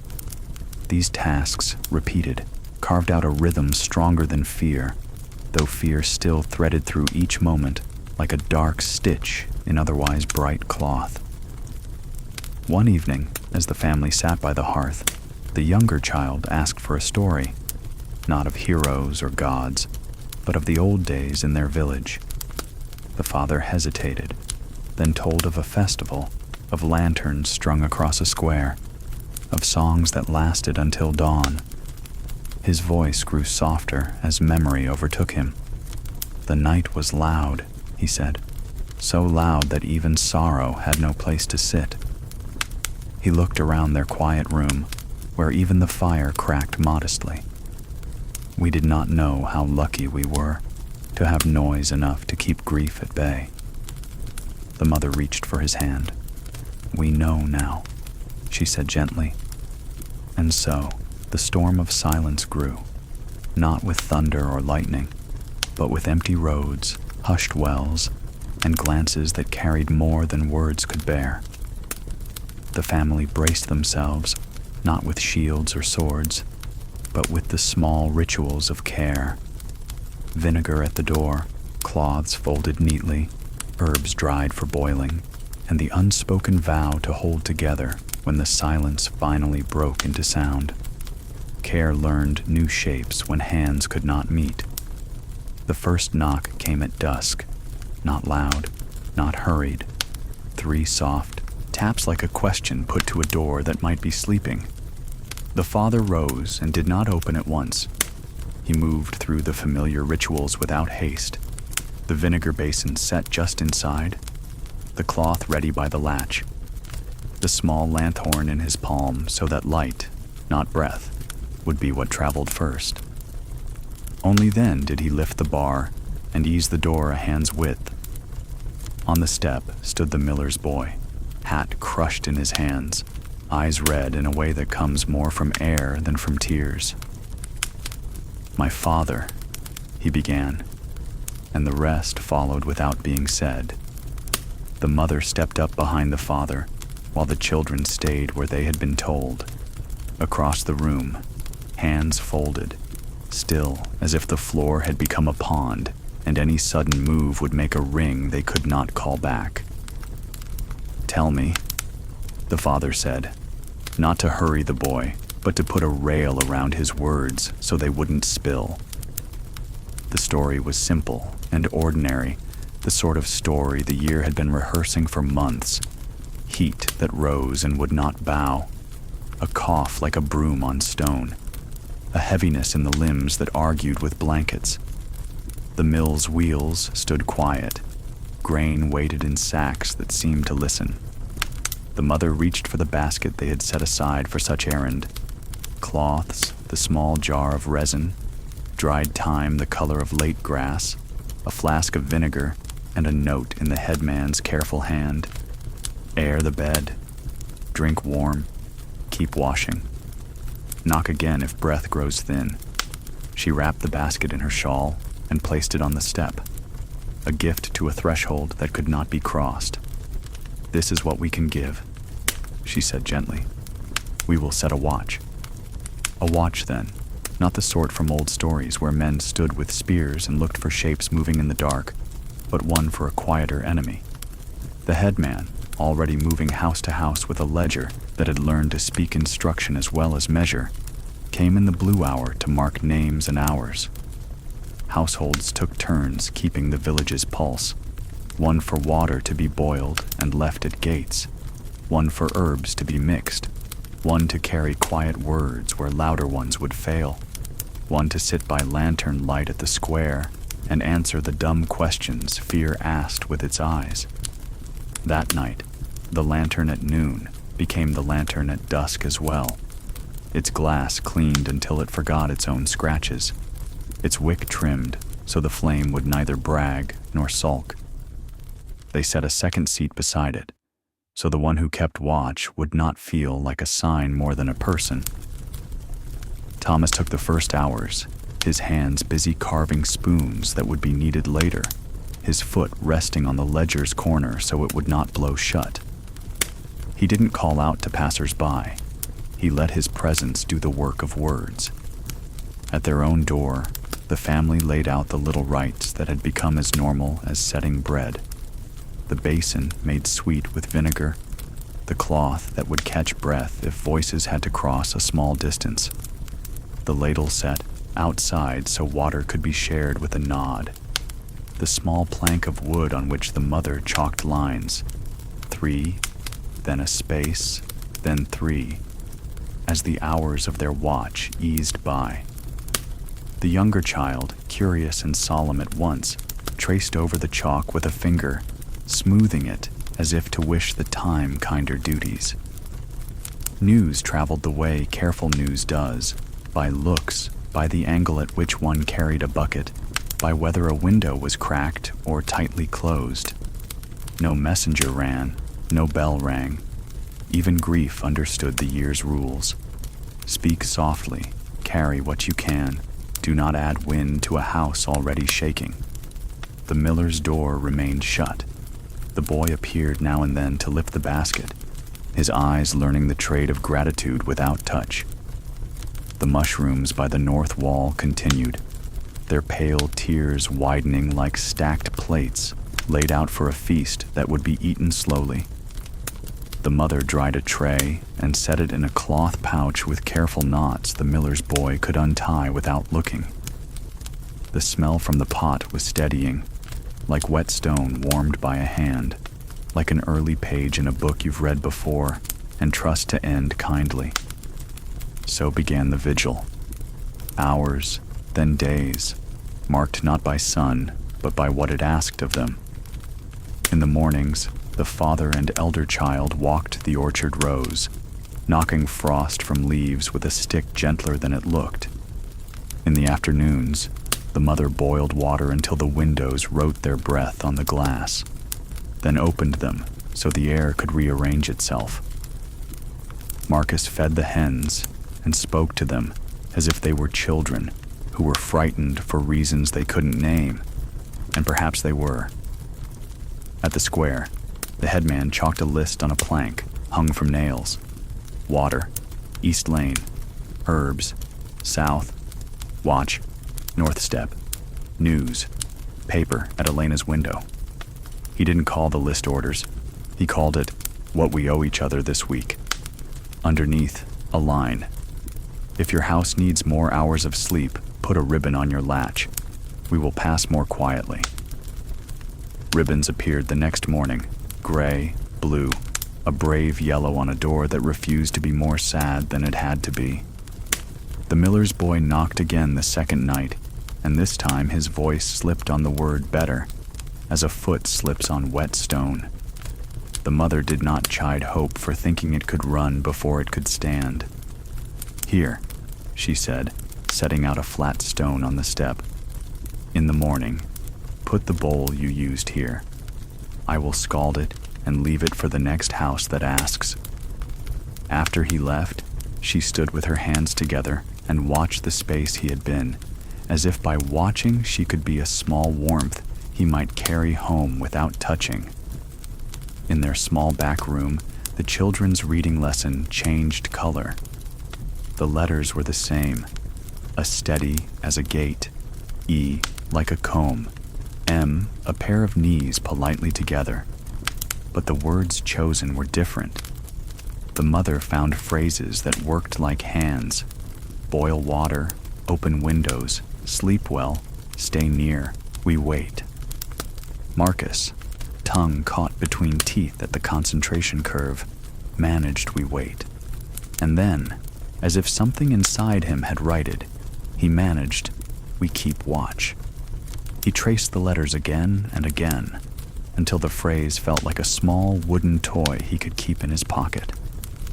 On the third day, the sky loosened and let down a fine rain, not cold enough to scold, not heavy enough to harm, only insistent. The sound of it on the roof was a kind of companionship. People stood at their thresholds and watched, keeping their feet just inside. Elena pushed her window open and set a clay cup on the sill to catch the drops, then poured them into the basin at her feet with a ceremony that made sense to her and therefore to the room. The miller's wheel did not turn, and yet the village did. Neighbor left small loaves wrapped in cloth on steps, and did not linger to see them claimed. Fabrics traveled from line to line on the same wind, their owners waving permission with 2 fingers, and a smile hidden under cloth. Thomas carved more spoons than anyone needed, because at some point, spoons become an argument for the future. The headman's ledger acquired new pages, the back of a wine bill, the insides of a flour sack smoothed flat, the underside of a lid. Paper found them because paper loves a story that refuses to stop. The miller's wife tied ribbons on her latch, 1, then 2, then 3, and the headman tapped his page with a finger, counting a thing that could not be counted, the strain in a room, the air that would not settle, the line between one breath and the next. He put a clay bead in a bowl by the lantern each time he passed their door, not because beads add up to mercy, but because sometimes a bowl must prove to itself that something is being done. That evening, the father took the late watch. He wrapped his cloak twice and sat with his back to the post, 1 foot out where the light could remember him. The elder child asked to sit too, and he nodded. The square did not need their talk. It needed their company. They listened to rain simplify itself. They watched a cat make a long decision about whether to cross a puddle. The elder child asked finally a question that had been fermenting quietly. When will it be ordinary again? The father kept his eyes on the wick. Ordinary, he said, is only a word for the days we have learned to love without thinking. We might not go back. We might build another ordinary that knows our names. He squeezed the child's hand once, letting the squeeze do the reassuring twice the sentence could not. Near midnight, the headman came with the ledger and a cup. He didn't need to write anything. He needed to hold a warm thing. The boy slept, he reported in his roundabout way of delivering good news as if it might be shy. So did the mother. The wheel still waits. It's patient. No one smiled too wide. They let the news sit on the step beside them, as a shy cat might, and decided not to make a fuss.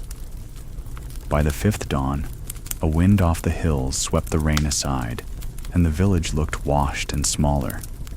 The miller's boy came with the basket to return, scrubbed clean, set it down, and touched the door only with his eyes.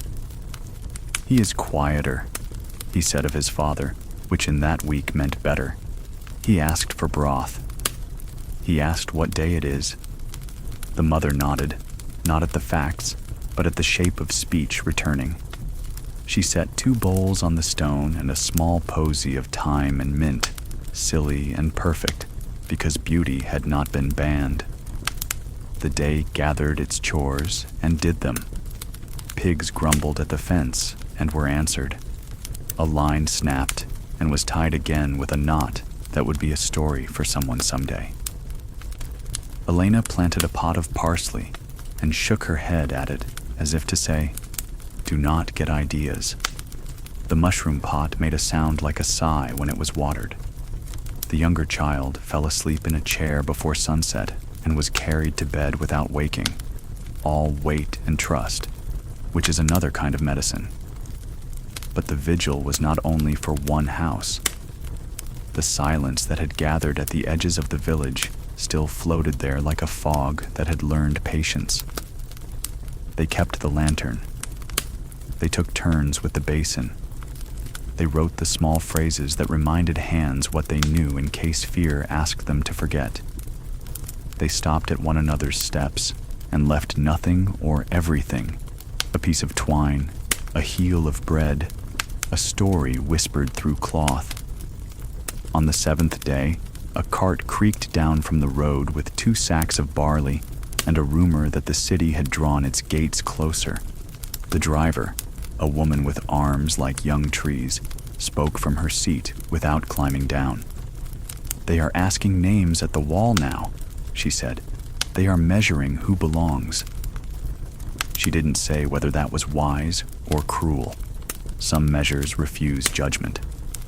The headman thanked her and sent her on with a piece of cheese wrapped so neatly it felt like a truth. That evening, Thomas brought out a small bell wrapped in cloth. "From the chapel that used to be," he said, meaning a place the road had swallowed. "We could hang it by the lantern and ring it once at dusk for those who keep watch, and once at dawn to say the watch ended as planned." He smiled with one corner of his mouth. "Not loud. Just a stitch between hours so they do not pull away from each other." They tried it. The bell sounded like a spoon tapped on a bowl, humble, domestic, enough. Dogs lifted their heads and decided the sound belonged. The miller's window cracked open a thumb width the next morning. Air going in, air coming out, a treaty honored by lungs and room. The mother, who had slept less than she had asked her body to forgive, took a turn at midday sleep and woke with her cheek printed lightly by the weave of the pillow. She laughed at herself and then did not apologize. The elder child read a page from the borrowed gospel and a page from the new list of phrases, voice steady, mistakes claimed and corrected without shame. Marcus drew the mill wheel in the dirt with a stick, then erased it gently with a sweep of his hand, a promise that it would turn again and did not need to work hard today. On the 9th evening, the miller himself appeared at the edge of the square, cloak thrown over nightclothes, hair flat with the honesty of long fever. He did not step fully into the circle of light. He put his palm on the post and stood there, a man greeting a tree he had known all his life. "I heard the bell," he said, voice gravel finding water. I wished to hear it with my own ears. He did not stay. He lifted a hand, not to wave, but to steady himself against the sight of neighbors pretending not to cry, and he turned back home. The headman, ledger under arm, wrote nothing. Some entries would be made in another book, one that counted without pages. And then, as quietly as it had begun, the immediate crisis eased. The boy arrived one morning with the basket empty, except for a sprig of mint tied in a knot his fingers had learned from watching the mothers. "For your step," he said, "so it will remember we came, and then we went home." The father took the sprig and set it on the ledger. Its scent rose like a laugh whispered in a library. They did not lower the lantern. They had learned why a village needs a visible heart, even when the sky has not yet forgiven the year. They kept the bell on the plank with its chalked list. They kept the basin and the cloth and the habit of knocking with the back of the knuckle, as if to ask a door permission to remain a door. They kept, most of all, a new grammar of care, sentences that carried no handprints but left warmth behind. The mill wheel turned again the following week, slower than pride would have liked, faster than fear had predicted. Grain shushed between stones. Flour breathed its pale breath. Loaves rose with the old confidence. The boy laughed too suddenly at a joke and startled himself. The mother pretended not to notice the way her own shoulders found a lower place to rest. The father tightened a hinge that didn't need it, just for the feeling of setting something right. At dusk, when the bell rang its humble note, people paused in their tasks, knife held above cutting board, rope looped but not yet drawn, page half turned, and listened to the stitch being made. The headman, pencil behind his ear now almost out of habit rather than shortage, stood by the lantern and spoke to no one in particular. We built a bridge without boards. Elena, passing with a loaf, added, and we crossed together without wetting our feet. Later that night, when the house had quieted to the breath and tick of sleep, the elder child rose to drink and stood a moment by the window. The square was empty, the lantern a thoughtful eye, the bell a quiet circle. Across the way, a window blinked, then settled. Somewhere, a spoon swung gently on its string and tapped the side of a clay pot, counting a change that could not be seen. The child returned to bed and found the room to have grown, not in size, but in its willingness to hold them. The younger child rolled closer in sleep, palm open, unafraid. From the next room came the even tide of the parents' breath, and in the shed, under linen, a flush gathered itself for morning, pale pages stacking themselves for a story still being written. No victory was declared, no trumpet awarded laurels to patience, but the village understood that something had been mended, not the sky, not the year, but a thread that ran between door and door, hand and hand, even when hands could not meet. In that mending, ordinary had shifted a little, making space for bells that rang softly, for baskets left on steps, for words that did work kinder than orders. So the vigil changed shape, from watch to custom, from emergency to ritual. And with that, the threshold, the line between outside and in, fear and rest, learned to be a place of welcome again, even when welcome had to be spoken through cloth and carried on steam. News traveled slower than fear, but struck deeper when it arrived. The weeks of vigil at the miller's threshold had ended with quiet relief, yet no one mistook the easing for an end. The lantern still burned at dusk and at noon. The bell rang its humble note, one at sunset, one at dawn. The basin still stood by every door, vinegar sharp on the air. It had become a grammar of survival, these rituals. every household speaking the same language without needing to consult. But beyond the farm, beyond the lanes of their small Sicilian village, the wider world was not silent. It groaned and whispered, and those whispers reached them in fragments. Traders still came, though fewer now, and each carried not only goods, but words. And words, in a year when silence weighed more than noise, were as valuable as grain. One bright morning, though the sky was still pale with haze, a cart creaked up the road, pulled by two mules that looked patient but tired. At the reins sat a man with a cap of faded blue and a pack of rolled cloth in the back. He was not unknown. He had passed before with bolts of wool and stories, but this time his shoulders sagged differently, as if his cart carried more than trade. Neighbors came slowly, careful not to crowd. He halted at the square and climbed down, his voice rough with dust. "I bring cloth," he said, "and word from Syracuse." His hands lingered on the second announcement longer than the first. The headman approached, ledger under his arm, eyes sharp. "What word?" The trader looked around, lowering his voice, though the square was already hushed. The plague still breathes there. Some say fewer deaths now, some say more. The priests argue in their sermons whether God has lifted his hand or pressed it harder.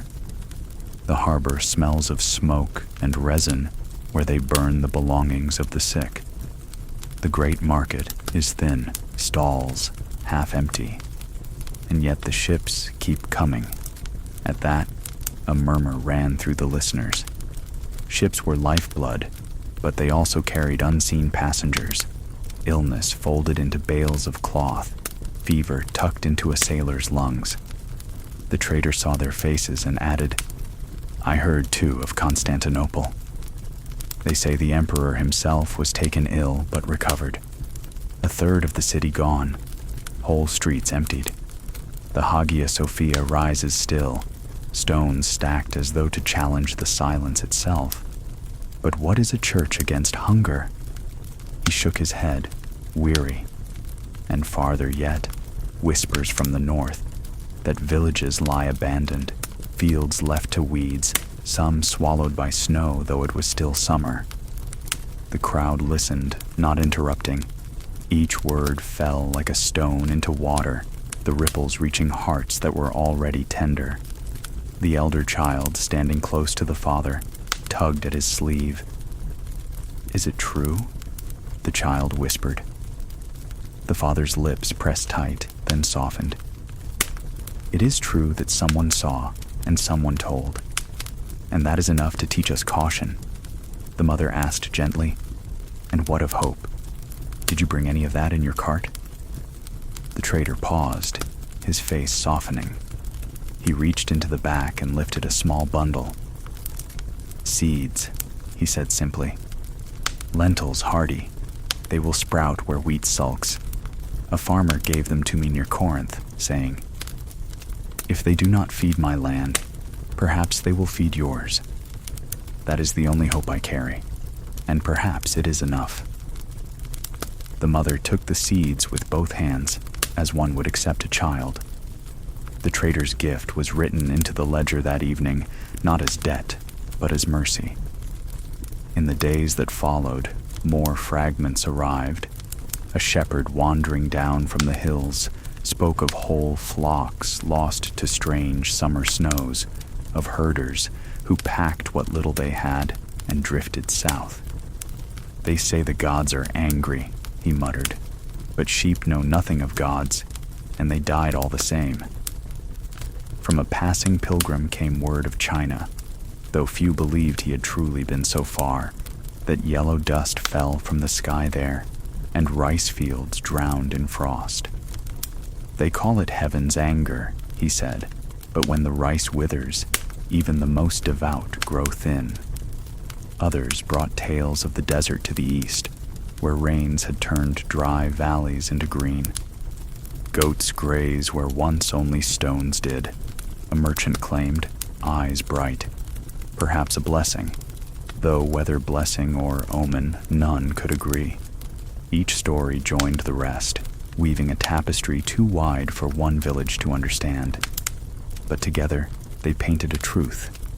The darkness had not been a local sorrow. It stretched across mountains and seas, binding strangers in suffering. At night, around their hearth, the family considered what they had heard. The father said, "It seems the world has shrunk, not grown. We share the same cold, the same hunger." The mother, holding the bundle of lentil seeds, replied, "Then perhaps we also share the same hope. If these sprout here, we plant them not only for us, but for those who may come after." Marcus asked, small voice steady, "And if they do not grow?" "Then we try again," she answered. "Hope is not measured in harvests, but in sowing." The children learned to read the trader's words as carefully as they read letters scratched in dirt. The elder practiced writing names of far places: Syracuse, Constantinople, Corinth.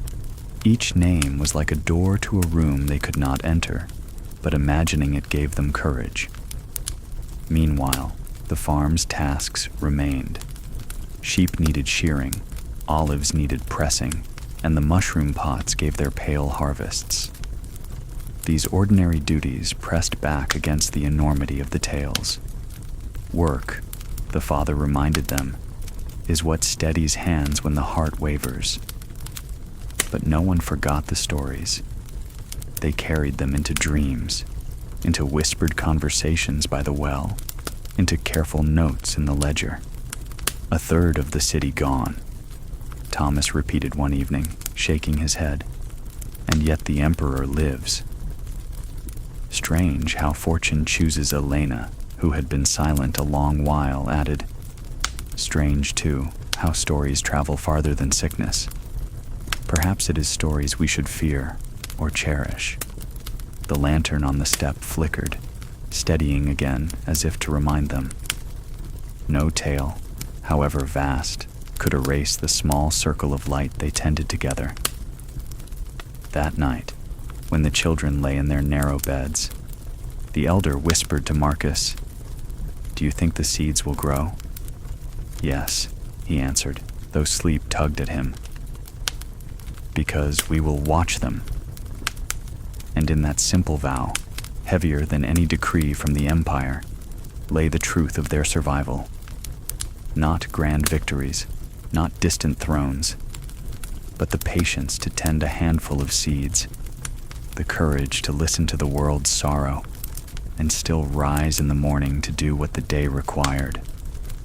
A messenger's seal brought burdens heavier than coin.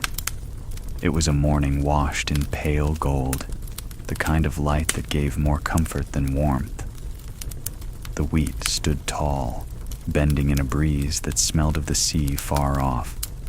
Work had begun early, as it always did in summer, but the sound of hooves on the road pulled every head from its task. Riders, 3 of them, dust rising behind. Their horses were well fed, their cloaks bright with the insignia of the empire. That alone was enough to stir unease. Helena stepped out from her house, wiping her hands on a cloth, face set in that expression she wore when duty stood knocking. The father laid down his tools, called to his children to wait by the gate, and walked slowly toward the road. Neighbors gathered at a distance, curiosity softened by caution, for in these years, strangers did not always mean help. The leader of the small band dismounted, unrolling a parchment sealed with red wax. His voice was formal, each word weighed as though spoken in the emperor's shadow. "By order of the Exarch of Sicily, representing Justinian Augustus, a levy is decreed upon all productive lands. 1/5 of your harvest is required to aid in the recovery of the empire, its cities, its armies, its faith." The words fell heavy. 1/5. After years of famine, darkness, and plague, the measure stung more than steel. Murmurs moved through the gathered workers, some in disbelief, others in anger, a few in weary acceptance. Helena's eyes, calm but sharp, betrayed nothing. "We will comply," she said evenly. "The Emperor commands. We obey." The messenger bowed slightly, perhaps relieved, perhaps only eager to be done. He did not linger. Within moments, the riders were gone, their dust settling on the wheat that had just been promised away. Silence hung in their wake. Then Thomas, his old back bent but his tongue sharp, muttered, "They ask for coin we do not hold, for grain our children have yet to eat." The father's hands tightened into fists, then loosened. "We survived darkness," he said quietly. "We survived plague. We will endure attacks. But endurance is not the same as justice." That evening, the farm gathered in the common yard. Helena stood at the center, lantern light throwing her shadow long. "The empire rebuilds itself on our backs," she told them. "Stones rise in Constantinople even as bellies hollow here. Hagia Sophia climbs toward heaven, while our tables remain modest. We will give what is required, but we will also keep what we must to live." Her words steadied them. They had no power to refuse, yet they could decide how to face the burden, with bitterness that ate from within, or with the quiet dignity of survival. In their small house, the family spoke in hushed tones. The mother counted coins, a pitiful stack that clinked without promise. "We must save even more," she said. "Every scrap, every seed. The levy will not feed us if the harvest falters." The elder child listened, heart tugged between fear and defiance. Marcus, curled on his pallet, whispered, "Why do they need so much?" The father knelt beside him. "Because cities burn, armies march, and emperors dream large. And dreams, Marcus, are costly. But we dream too, smaller perhaps, but no less worthy." The days that followed were filled with a new tension. Work in the fields carried the shadow of loss. Each stalk of wheat bound into sheaves seemed already spoken for, not by the hands that planted it, but by distant walls and distant wars. Neighbors exchanged looks across furrows, silent understanding that they labored for more than themselves. Still, life refused to pause. The grapes ripened, heavy with juice. The olives began to darken. Children laughed in brief bursts, though the laughter often ended in questions about the riders, about the levy, about whether food would be enough. Even the hens seemed restless, clucking with a sharpness that mirrored their keeper's mood. One a clear afternoon, Thomas told stories while carving yet another spoon. "I remember when the emperor demanded men instead of grain," he said. "Boys barely grown marched east and never returned. Grain at least leaves us alive to complain." His words drew a faint smile, but the truth lingered. All levies were burdens, some measured in wheat, others in sons. The headman dutifully entered the decree into the ledger. His hand, usually steady, trembled slightly. When asked why, he answered, "Because ink does not weigh as heavy as grain, but it still knows how to burden a page." He set down his pen with care, as if even the parchment might protest. Harvest came. The fields bent under their bounty, the first abundance since before the darkness. Yet every sheaf gathered carried the knowledge that a portion would not remain. The family worked from dawn to dusk, sweat stinging eyes, hands blistered but determined. At night, they sat together, counting quietly what was theirs and what was already lost. When the tax collectors returned, carts followed them. Grain was measured, weighed, taken. The sound of it pouring into sacks was like rain falling into another man's cistern. Yet no one shouted. They stood straight, silent, letting their eyes speak the truth. We give because we must, but our hearts are not yours to levy. After the carts rolled away, leaving tracks in the dust, Helena gathered them once more. "The Empire has its share," she said. "Now we tend to ours. Winter waits for no emperor." The mother baked a loaf from the new flour, cutting it into equal pieces. They ate slowly, each bite a vow, that no tax, however heavy, could take the taste of survival from their mouths. The elder child chewed thoughtfully, then whispered, "The Empire may not know our names, but we will remember each other." Marcus nodded, crumbs on his lips. "That is enough." And perhaps it was. For though the levy stole from their bins, it could not touch the circle of light where they gathered, nor the steady flame of the lantern on the step. In that circle, wealth was measured not in coins or sheaves, but in hands joined, stories shared, and hope planted like lentil seeds waiting in the earth. Learning began as a whisper and grew into steady light. The idea of schooling did not descend like thunder. It arrived the way dawn does on a hazy morning, patient, unsure at first, then certain once the birds decided to trust it. It had been Thomas who said the word aloud in the harvest yard, speaking as if he were proposing an extra loaf, rather than a new road for two children to walk. A monastery lay in the hills above the farm, he told them. No grand abbey, only a stone chapel, a low cloister, and a house that leaned into the wind with the practiced grace of old trees. The brothers taught letters to the children of nearby fields when seasons allowed. Bread and patience were the tuition. Helena listened, chin tilted as if the sky might weigh in. "Work is our teacher," she said, not unkindly. "But I've seen what a page can keep safe when memory grows thin." She looked from the elder child to Marcus, then to the parents whose hands still carried harvest dust. "If they go, they will still be ours. They will return at week's end, with their pockets full of words." The decision was not made in a single evening. It was stitched over days, between the washing and the mending, between the turning of cheeses and the cutting of mushroom fans. The parents spoke softly, measuring more than miles. How the children had borne the year's strange weight. How quickly they learned the small phrases chalked on the plank. How their eyes steadied when a page lay before them, as if seeing a river find its banks.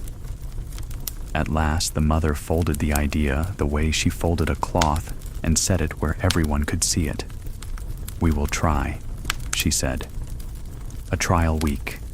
If the hills teach them kindness as well as letters, we will keep going." They prepared without fanfare.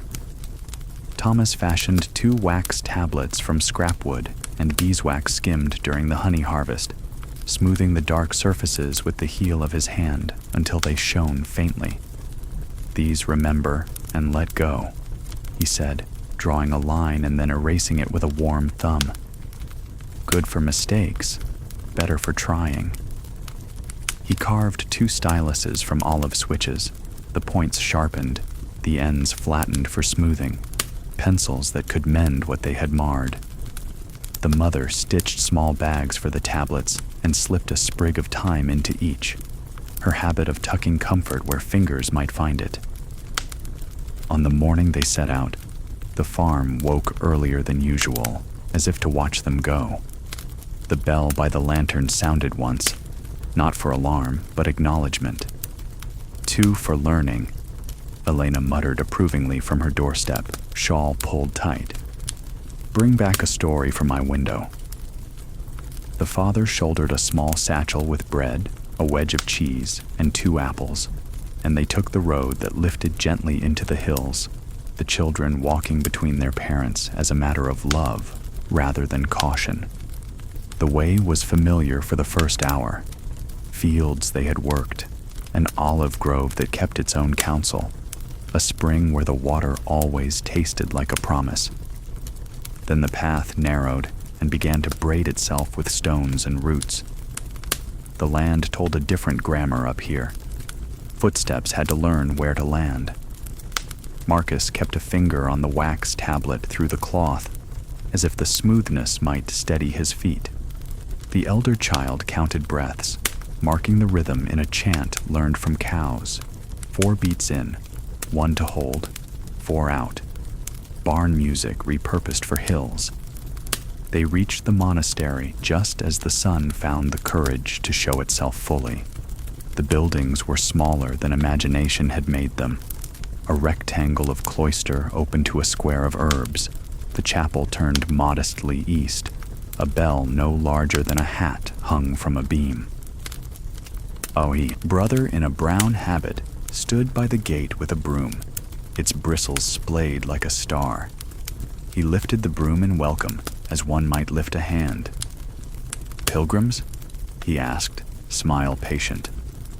"Apprentices," the father answered, using the word carefully, as if it were borrowed, and must be returned in good condition.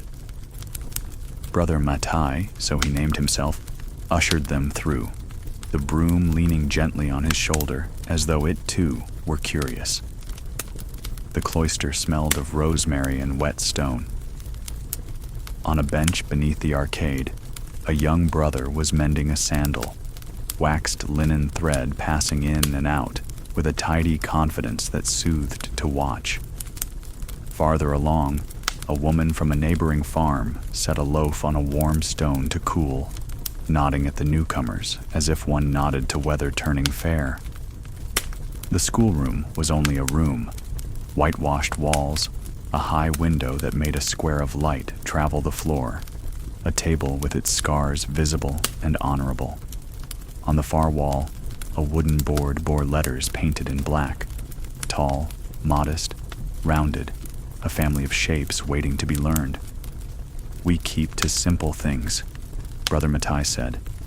"Letters, numbers, the psalms for those who like to sing, and little histories, so the mind remembers that it is part of a longer story." He looked at the children, not as a test, but as greeting. "Do you know your names?" The elder child wrote with the stylus on wax, letters a bit shy, then braver, lines that had learned to stand shoulder to shoulder.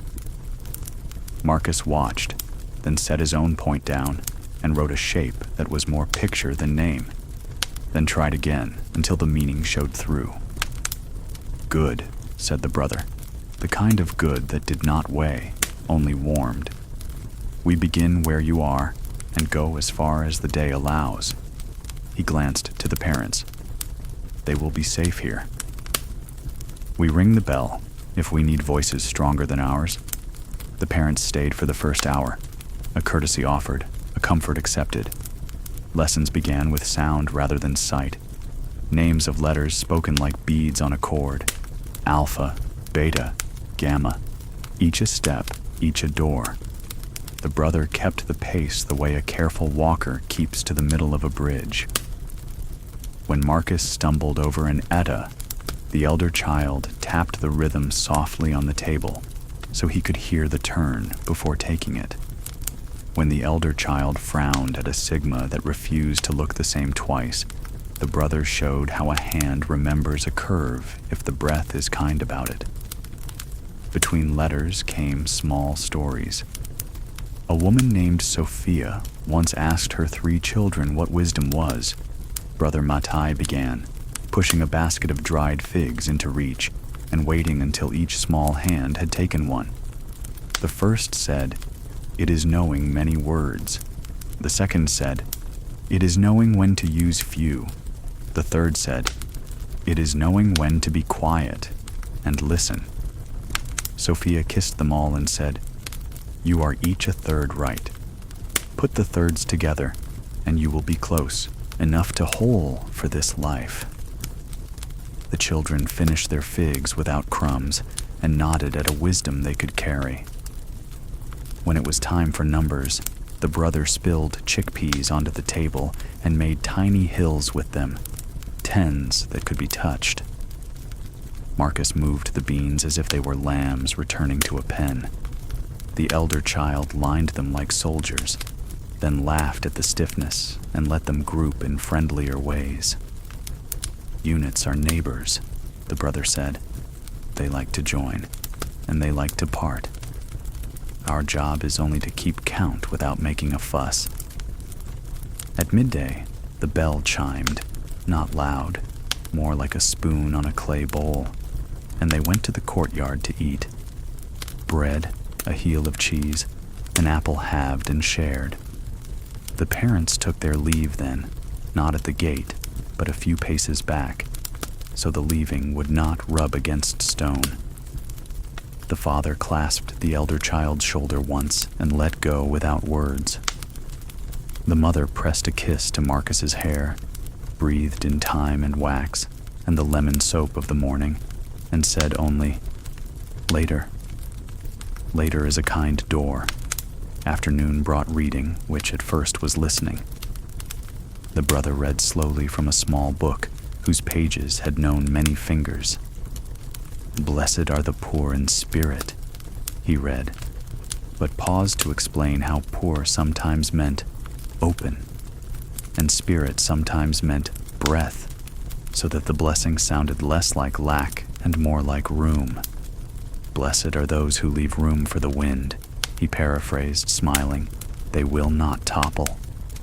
Writing practice resumed with words that felt like tools. Bread, well, door, sleep. Marcus wrote door twice and pressed his palm to the wax as if to leave warmth there. The elder child wrote sleep carefully, the S curling like steam and the P standing like a post, and felt something inside unclench, as if the very writing of the word had laid down a path toward the night. As shadows lengthened, the brothers sang in the chapel, plain notes that rose like smoke and did not argue with the air. The children were invited to sit on the back bench if they wished. They did, not out of duty, but because the sound found a tired place in them and made it a hammock. No one prayed grandly. Some days, when work was heavy, the song was short. "God is not more deaf on such days," Brother Matai whispered after, with a wink that made reverence a friendly thing rather than a posture. The walk down in the late light felt different than the climb.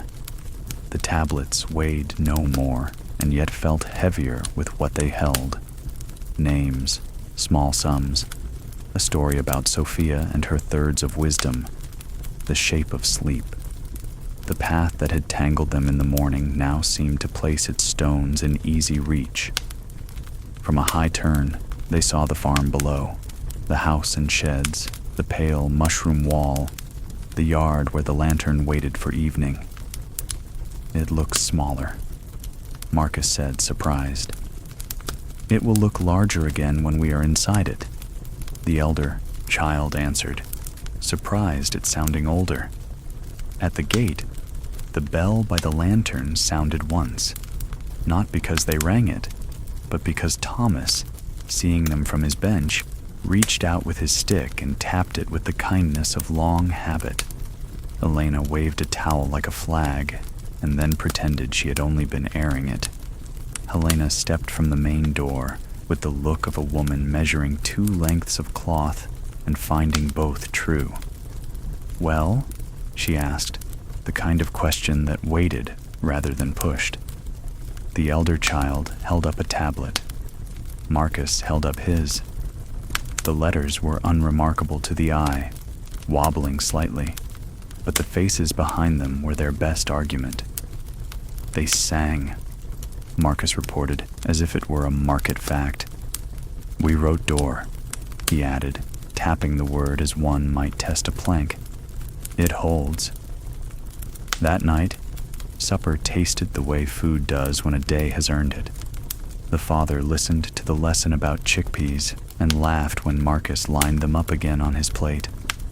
The mother asked to hear the story of Sophia, and when it ended, she raised her cup. "To thirds that make a life," she said. "To words, to silence, to knowing the difference." The week made its own shape. Mornings at the monastery, afternoons helping with chores that did not complain when 2 pairs of hands arrived late. The headman left a page from the ledger at the lantern for the children to copy. Names of tools, the phrase 1/5 to the exarch, the important date of the first pressing. "It is good," he said, "to put the empire into letters small enough to be set in a pocket." On the 4th day, a wind came through hard and unsettled the herb beds. The brothers paused their lesson and righted the rosemary, spoke to the sage, set small stones at the feet of the lavender as if to weight its confidence gently. "We will learn outside today," Brother Matai declared. He wrote wind on a slate and asked how wind worked in numbers, how many breaths to cross the cloister, how many heartbeats between gusts. Marcus counted aloud, then lost count, then laughed, and the brother said that laughter was sometimes truer arithmetic. On the 5th day, the mother walked up to the gate alone with a basket of bread. She did not stay for lessons. She sat on the low wall and mended a shirt, needle gliding like a quiet fish through a river of linen. When the elder child looked up from a stubborn letter, the sight of her steadied a place that had not known it needed steadying. "Are we learning?" her eyes asked. "We are," the child's hands answered, even before the mind caught up. By week's end, something in the household's rhythm had shifted. Not its beat, but its melody. The children still carried water and gathered sticks and shook out the mats. They still fed hens and listened for the small cough that meant a goat would need salt. But their talk carried new rooms. Why the same letter could be written 2 ways and still be itself. How numbers seemed to prefer company, but were polite enough to separate when asked. How the brothers' song made even the fear that sometimes sat in a chest remember to breathe. Not everyone welcomed the change with unalloyed cheer. A man from the next farm, shoulders like shutters left half open, asked in the yard, "What good are letters when a field needs weeding?" Helena answered without heat, "They keep a mind from shrinking to the size of that field." The man grunted, not convinced, but he looked at the elder child straight back as they passed with a bucket and did not press the question. Sometimes dignity is the best argument. That Sabbath, Brother Matai walked down to the farm with a basket of herbs tied with twine so neat it made the elder child want to sit straighter. He sat with Thomas on the bench by the lantern and spoke of winter plans, of an extra page in the schoolroom for numbers, of a small cupboard he would build to keep tablets safe from curious cat paws. "We teach what we can," he said to the parents. "The world teaches the rest. But between us, we might make a whole." They asked him to stay for stew, and he did. Not like a guest, but like a neighbor whose feet had already learned the way to the spoon. He told a story about a page so precious a man carried it through a flood tucked under his shirt. It was a list of the names of his children, the brother said, smiling at their faces. He knew that if he kept that paper, he could rebuild a house. Names are beams. That evening, the elder child unfolded the wax tablet and wrote the names of everyone at the table, then added those who were not. Demetrios, away in the shipyard, the miller and his boy. Elena, twice, because once didn't feel like enough. The exarch, small, because even weighty people ought to be written in modest hand. Even the lantern, because some names are not of people, but of things that stand watch. Marcus added the donkey's name like a signature, a flourish that made them both laugh, and laughter made the letters sit easier. In the nights that followed, sleep came more gently. The brain, busy with curves and lines, gave up its habit of rehearsing fears after a few circles and surrendered to rest. Sometimes the elder child woke for water and saw the wax tablet gleaming faintly in moonlight and felt a quiet gratitude for for a square of remembered things. Marcus woke once to the bell at dusk and mistook it for a heartbeat. The monasteries, the villages, his own. It was a mistake worth keeping. Early autumn pressed its thumb on the valley. Figs grew heavy, then few. The last of the heat folded itself away like a blanket for evening. The darkness that had ruled a year and a half now lived mostly as a memory, checking in on the windows, tapping a little, wandering off when it found the panes warm with soup steam and conversation. Letters, in their small way, helped keep it outside, not by force, but by giving the mind a hearth of its own. One afternoon, Rain argued politely with the roof, while Brother Matai taught a lesson about maps. He drew the outline of the island with a stick of charcoal on a scrap of sailcloth. He marked where they were with a dot, and where Syracuse waited with a square, and where Constantinople might be with a star, though his star seemed to blush at the distance. "A map is only a thought laid flat," he said. "It helps you stand still while you think of moving." He placed a chickpea on the dot. "Here we are," he said, and placed one on the square. "Here we could go." He paused and did not place a chickpea on the star. Here we may only imagine, and sometimes that is travel enough. The elder child took the spirit of the lesson home and scratched a small plan of the farm's center into the wax. House, shed, well, the lantern's post, the mushroom wall like a pale river, Helena's door like a gate of fairness. Marcus added a tiny bell on the post, without being asked. The tablet took it gladly. They showed the drawing to the mother, who smiled with her whole face. "Now, we will not lose ourselves," she said, "even if the night blows hard." On the last day of the second week, Brother Matai opened a cupboard and brought out a thin book, parchment stiff, cover plain. "This is alone," he said, as one might say this is a bird, alive, to be held gently. Stories written by a weary tutor who traded words for bread as he walked west away from the plague. They are not perfect, and therefore they are perfect for learning. He traced a finger along the margin where another child had once nervously pressed a nail.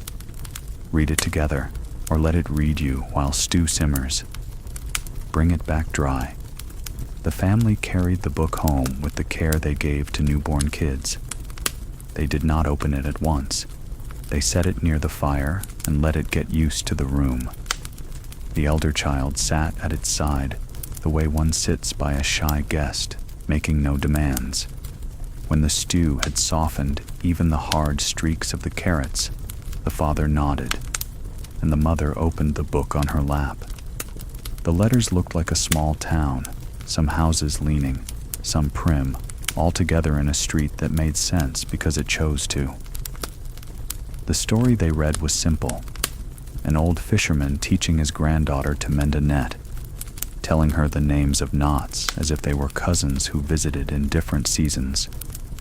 "This is the one that holds without strangling," he said.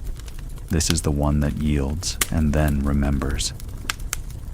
The girl fell asleep with the net over her knees, and the old man let it be. When the tide came in the next morning, they went out, and the net proved itself, as good work tends to do. When the story ended, the room sat with it a while, like you do when you've eaten well and do not want to move too quickly. "Again tomorrow," Marcus said, as if scheduling the tide. "Again tomorrow," the mother agreed. So letters became small lamps, then habit, then home. They did not make the world less uncertain, but they taught the heart another way to stand in it. Straight, not stiff. Awake, not afraid. Curious without hunger in its eyes. The farm's work did not lighten, but it steadied. The levee still bit. The empire still took its share, and rumors still threaded the lanes like thin smoke. Yet in the midst of all that, 2 children climbed a hill most mornings and came down with a little more light than they had carried up. No trumpet noted the change. No scribe in Constantinople inked their names onto vellum. But the lantern by the post burned a touch warmer when they passed, and the bell, when it sounded at dusk, seemed to say not only we keep watch, but also we keep learning. Even Elena's window flowers perked when the book came out at night, as if words spilled a pollen of their own. One evening, as the season turned its face toward cooler breath, the elder child paused at the door, wax tablet under arm, and looked back at the small square of light on the step. It had been there through darkness, through levee, through vigil and rumor, steady as a heartbeat. Now it lit a page as well as a path. "Thank you," the child said quietly, not sure whether the words were for the lantern, the letters, the brothers, or the day itself. The door warmed the hand as it closed. Inside, soup waited. Outside, the night arranged itself kindly. Somewhere up the hill, a small bell marked an hour that did not need counting. And on the table, a wax tablet gleamed, ready to receive tomorrow's careful curves. The land healed slowly, as hearts did, one season at a time. Winter settled without drama that year. Not the unnatural chill of ash and shadow that had once smothered the sun, but a true Sicilian winter. Shorter days, cold evenings, and mornings white with frost that melted into dew before the noon bell. After so many months of bracing against calamity, this ordinary rhythm felt like an answered prayer. People found themselves sighing, sometimes without reason, simply because breath could leave the body without carrying dread with it. The farm worked as farms must. Olive jars lined the storeroom, figs dried on racks, and barrels of wine, though modest, promised small comforts through the months. Bread was no longer a rationed miracle, but a daily presence, its smell threading through the yard, reminding everyone that hunger could be pushed back. The levee had taken its share, leaving the sting of absence, but even after giving, there was still enough to stretch, enough to portion carefully. Inside the small house, routines hardened into rituals. Marcus and the elder child practiced letters by lamplight, their tablets scored and smoothed until the wax gleamed like still water. They laughed at each other's crooked lines, cheered small victories, and passed the stylus as though it were a torch. Their parents listened with quiet pride, joining when asked, though the father's hand shook when forming letters. "My work is with earth," he would mutter, half embarrassed. Yet he bent himself to the task, proving that learning did not belong only to the young. Outside, Thomas kept to his bench by the lantern. His carving knife never seemed to tire, though his hands sometimes did. Spoons, ladles, small toys, crosses. His work multiplied quietly. "Each piece is a season," he explained to anyone who asked. "When I cannot lift baskets or reap, I can still shape something. The year leaves wood for me to tell its story. Children carried his toys in their pockets. Neighbors treasured his spoons. His legacy grew not in wealth, but in objects touched every day." Helena, meanwhile, spoke less, but watched more. She marked which workers carried their duties with steady rhythm, and which faltered when frost stiffened the ground. She noticed who sang while pruning vines, who prayed while drawing water, who held back bread for a neighbor without being asked. "The farm must be a body," she remarked once to the mother. "Each limb must know what the other carries. That is how we keep walking." As the weeks passed, signs of recovery multiplied, though cautiously. The haze that once dimmed the sky now visited only rarely, like a guest who overstays. Stars burned clearer, moonlight lay sharp on frost, and shadows returned to their rightful places. People began to trust mornings again. One crisp January evening, the father led the children to the ridge above the farm. "Look," he said, pointing toward the horizon where the last light lingered. "Do you see how the sun holds itself longer each day? That is promise, not rumor. The earth is keeping its word." They stood together, silence thick but not heavy, letting the sight of a lengthening day be enough. In February, lambs were born, their cries thin but insistent. Marcus took special care, his gentle hands coaxing warmth into the smallest, feeding them with cloth-wrapped milk when mothers failed. "He has a healer's gift," the father said, watching. "Animals know what hands intend before words can shape it." The boy smiled shyly, too young to understand the depth of the praise, but old enough to glow under it. The elder child found satisfaction in mending. When tools cracked or baskets frayed, hands that had once been clumsy now showed patience. "Mending teaches what breaking cannot," the mother said approvingly. "To repair is to argue with despair and win." The child nodded, proud not only of the result, but of the slow persistence it demanded. News from beyond the farm arrived in fragments, carried by merchants braver now that roads cleared.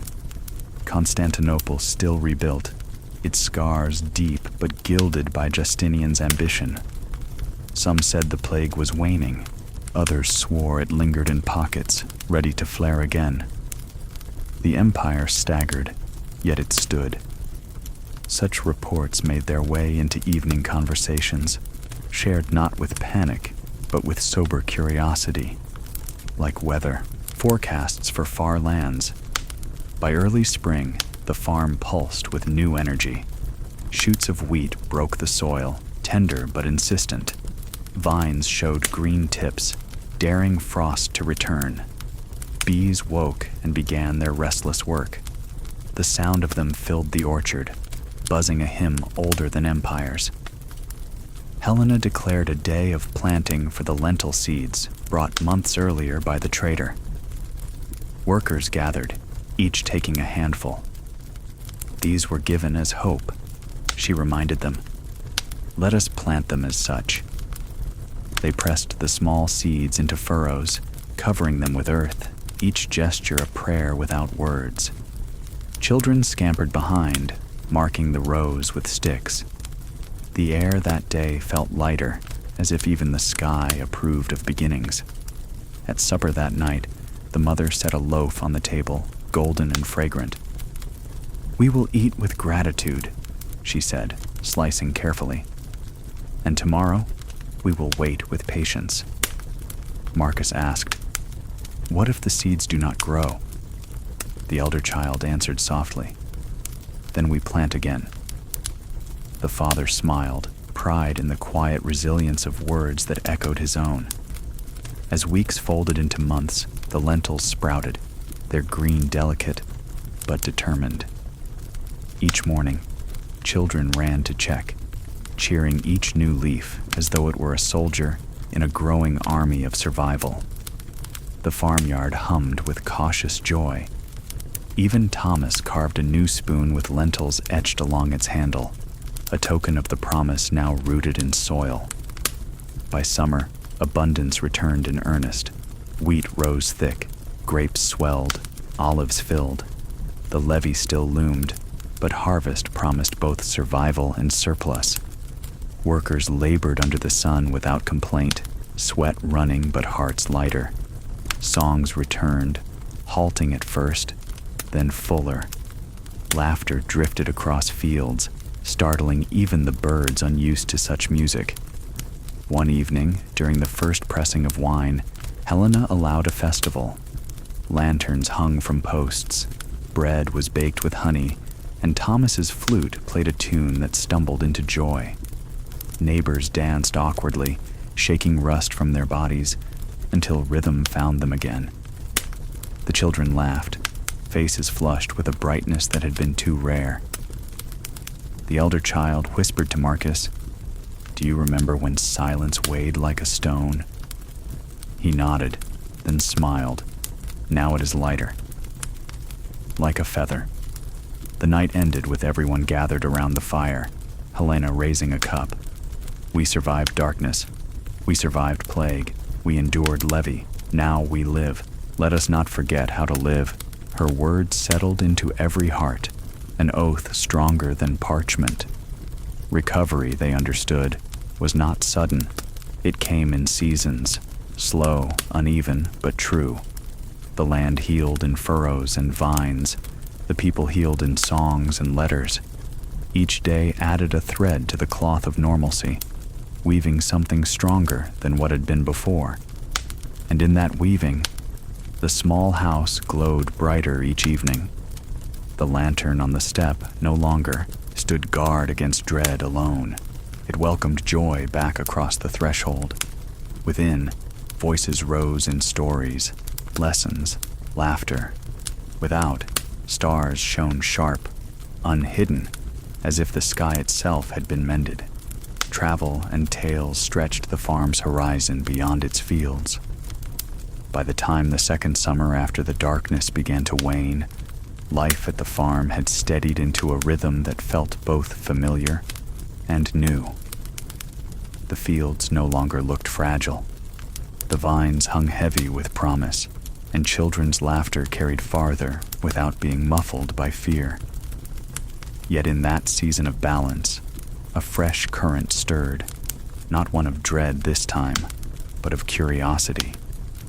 It began with Demetrios, who returned on foot from Syracuse one long afternoon, his steps firm, his cloak frayed but clean.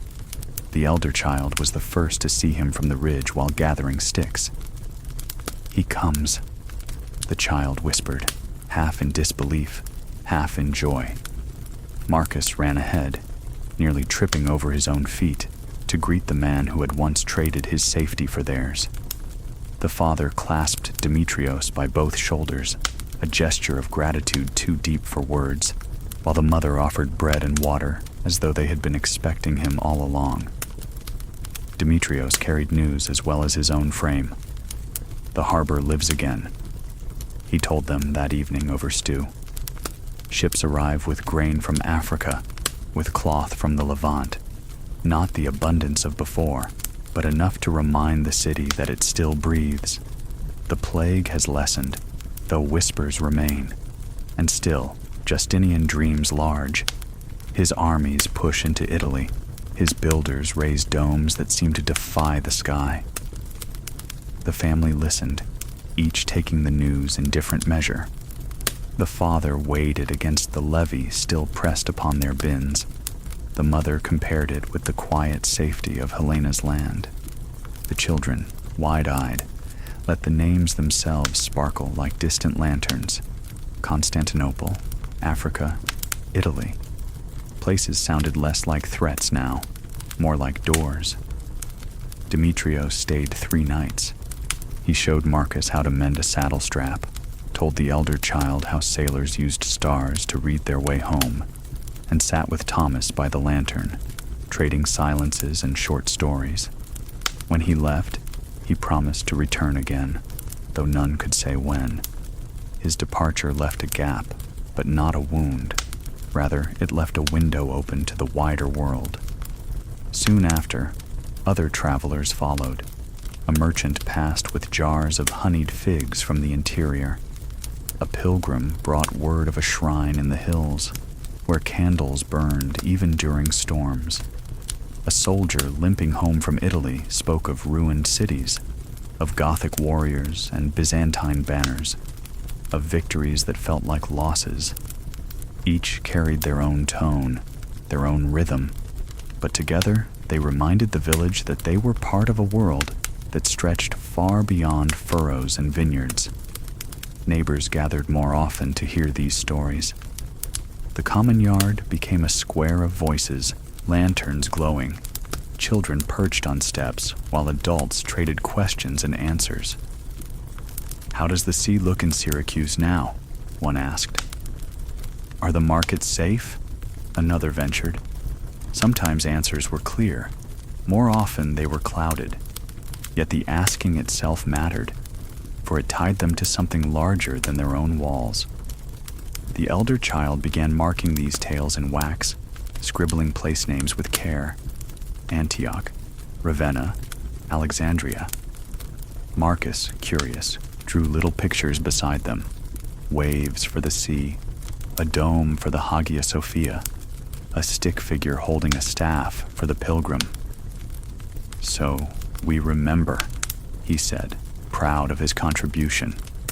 The ledger of their world grew wider line by line, drawing far-off cities into the orbit of their small farm. Helena, ever practical, measured this curiosity against duty. "Stories are fine," she said one evening, "so long as they remind us to work, not distract us from it." Yet even she listened longer at the yard's gatherings, eyes narrowing not in disapproval, but in thought. A ruler must weigh both the soil underfoot and the horizon beyond. One late afternoon, a small caravan stopped at the farm, 3 donkeys laden with jars, led by a man and woman whose clothes bore the dust of long roads.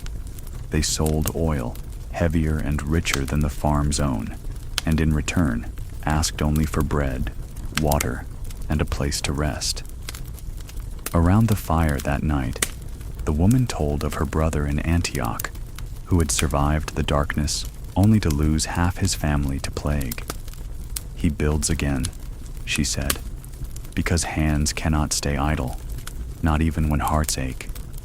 Her words landed like stones in the circle, not heavy enough to crush, but too true to ignore. The children watched their parents' faces in the firelight, learning silently how grief and endurance could share one body. Marcus leaned close to the elder child and whispered, "If we ever leave here, where would we go first?" The child thought, then answered, "Perhaps nowhere. Perhaps only as far as the hill. But if we did, maybe to see the sea again, to see if it truly shines as Demetrios says." Marcus nodded, satisfied. Dreaming itself was a kind of travel. The farm's daily tasks continued, pressing grapes, mending fences, feeding hens. Yet work felt different with the world pressing at their ears. Every sack of grain seemed tied to armies marching in Italy. Every jar of oil echoed with markets in Antioch. Every fig dried on racks smelled faintly of Egypt's sun. The world was not distant anymore. It bent itself into their small routines, reshaping how they measured worth. One evening, Thomas spoke from his bench, his voice scratchy but certain. "We thought the darkness shrank us," he said, "but perhaps it stretched us. It made us look outward, listen harder. We are stitched into lands we have not seen."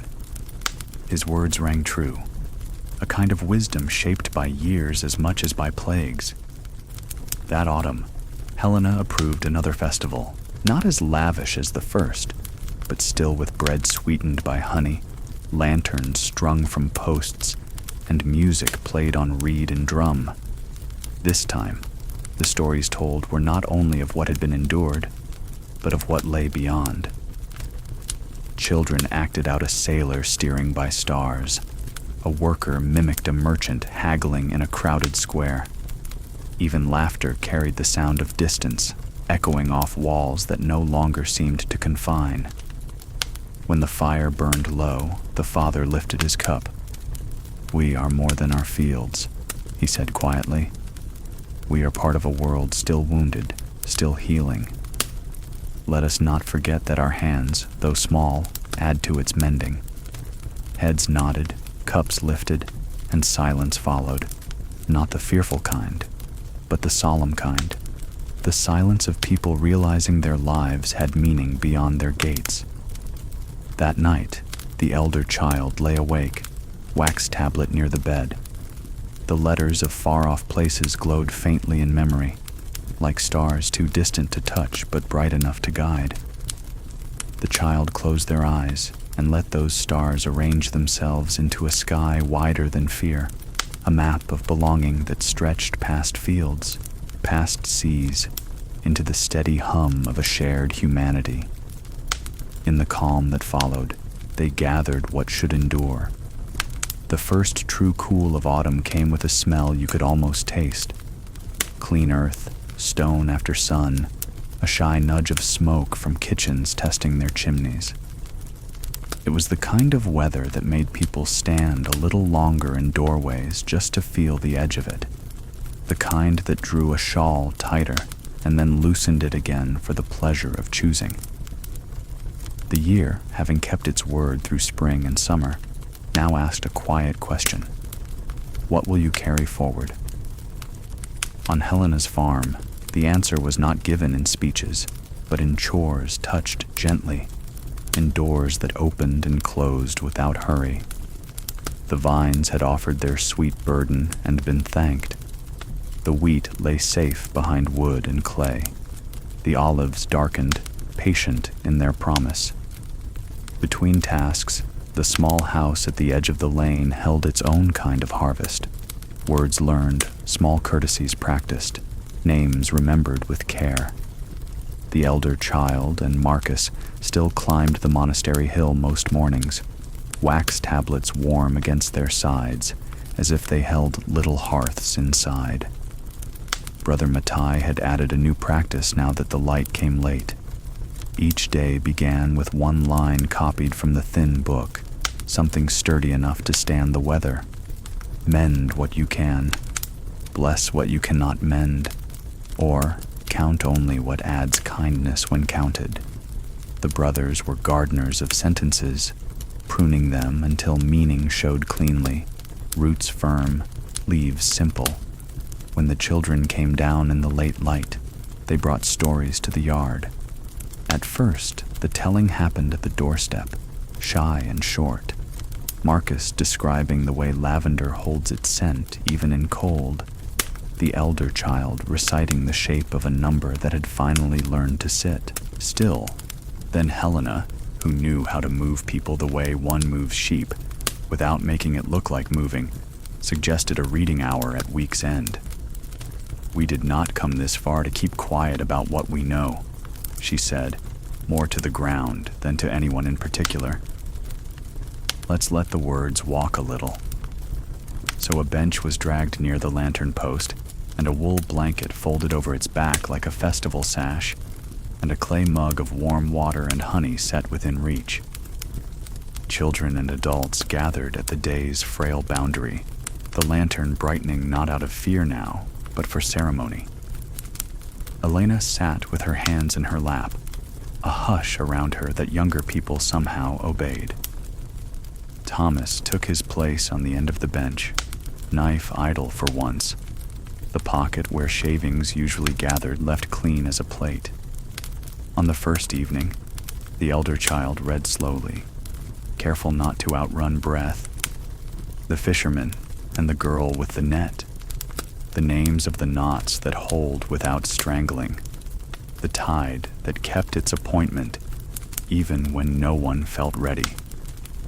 Laughter rippled where laughter belonged, and a soft sigh ran through the listeners at the part where the girl fell asleep with work across her knees and woke to find it had not left her.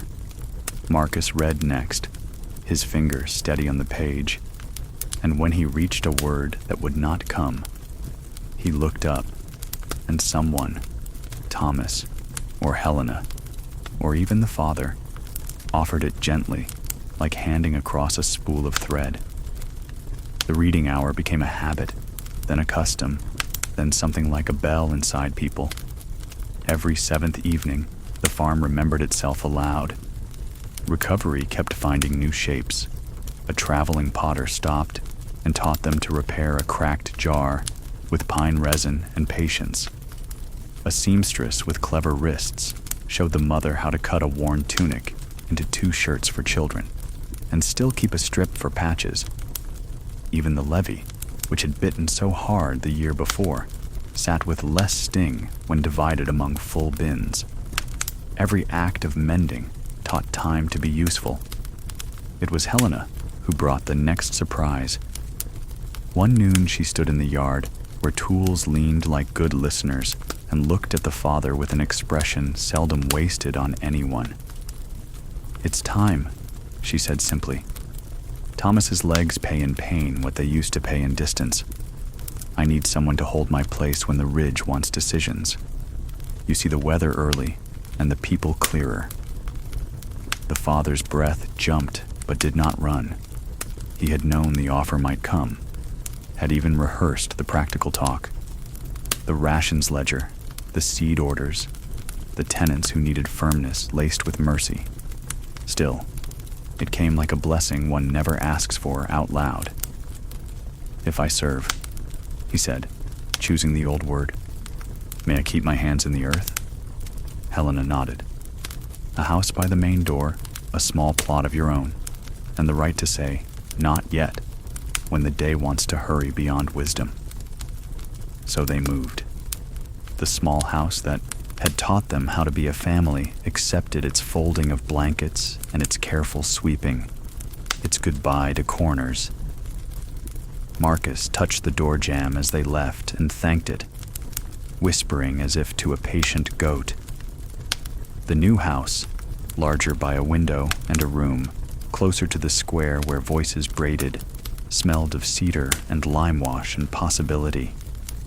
The elder child stood in the doorway a moment, letting the smell become memory's new address. With the new house came new thresholds. People brought concerns to the father that had once been gossip shared over fences. A boundary stone walked during the dark months and never walked back. Could it now be coaxed home without insulting a neighbor? Two cousins argued like roosters about water rights. Could pride be kept and thirst quenched both? The father listened more than he ruled. "A field grows what is planted," he'd say. "Let's plant a path between you first."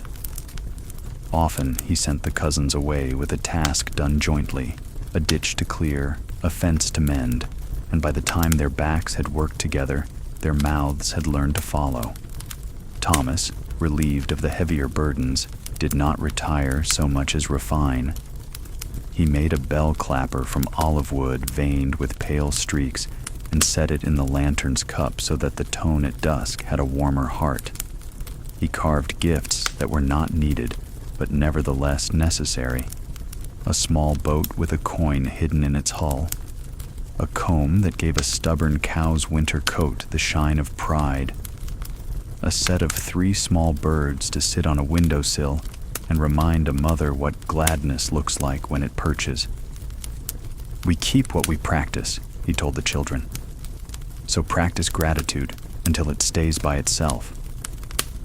Winter announced itself with a sky that felt taller, as if cold had raised the ceiling. Frost drew careful ferns on glass and left them for the sun to admire and erase. The monastery's morning bell carried farther in the thin air, and the children learned a new lesson there: how to sit in stillness when the day had not yet chosen a color. "Silence," Brother Matthias said, "is not the absence of sound. It is the presence of attention."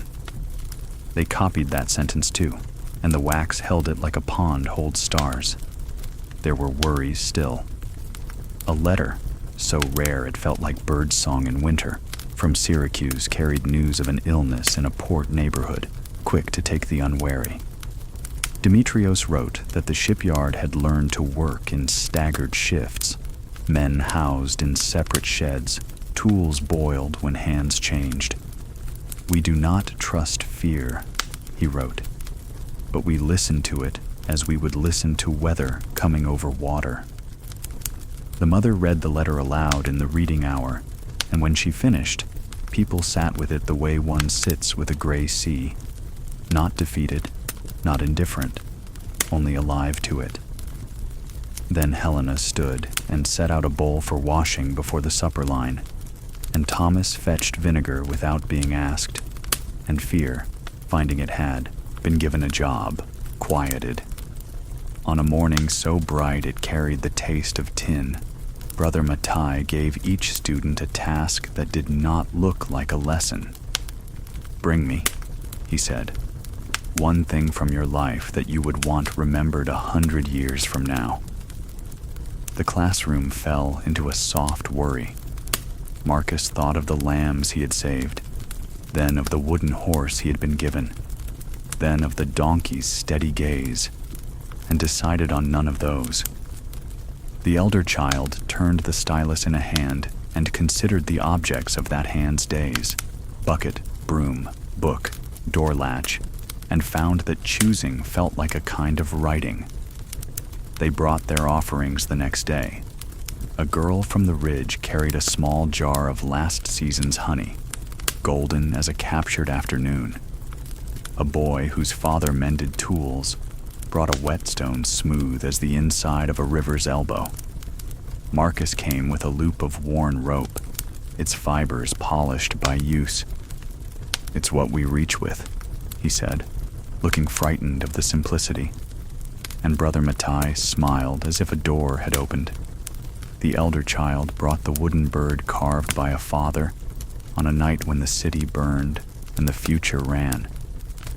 "It is small," the child said, "but it remembers more than I can. It remembers hands. It remembers leaving. It remembers landing."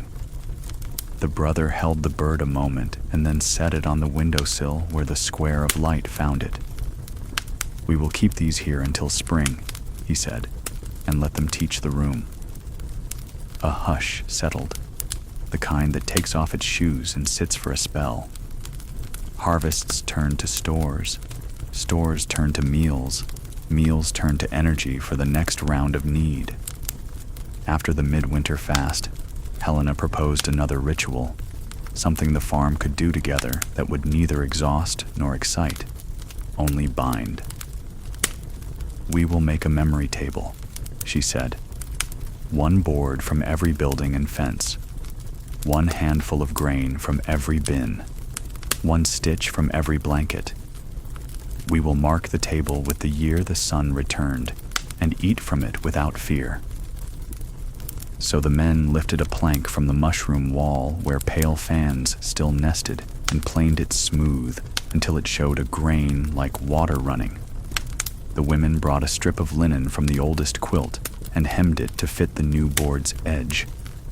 Children came with a pinch of this and that, lentils from the ridge rows, salt from a careful jar, a sprig of rosemary from the monastery's square. Thomas burned a line into the wood, "Year of ordinary light," and on either side, he carved 2 small lanterns facing each other like neighbors. When they sat to eat, hands touched the table before they reached for bread. The meal tasted like a room knowing its own name. Demetrios came again in early spring, leaner and louder, as if the sea had sanded him and the city had put a bell in his chest. He laughed when he saw the memory table and laid his palm on it as sailors lay palms on the ribs of a hull. "Now we cannot be blown over," he said.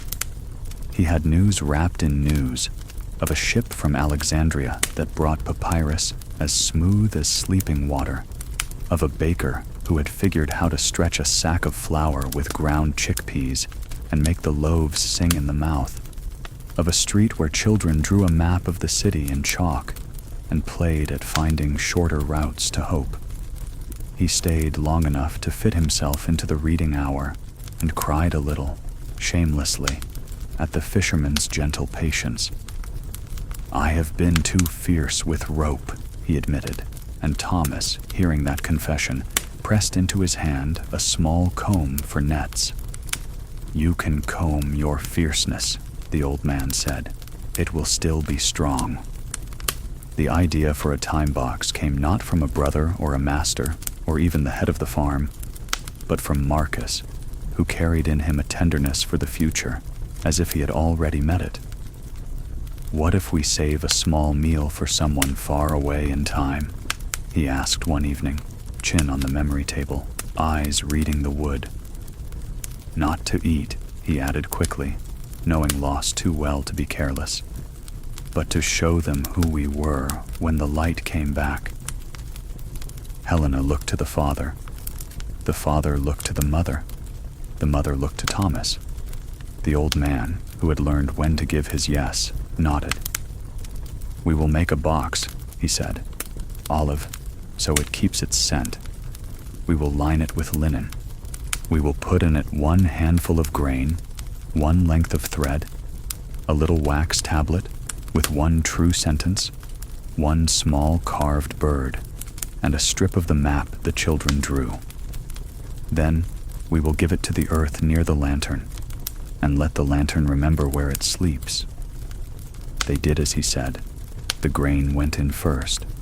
Wheat and lentil and a single black olive that had the look of a seed that had learned to be patient. The thread lay coiled on top like a quiet river. Marcus pressed the wax tablet last, the elder child guiding his hand as he wrote, with care and pride and a shake that did not spoil the line. "We stayed. We learned.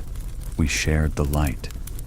Thomas set the bird against the edge, so it looked as if it were about to hop toward the sentence.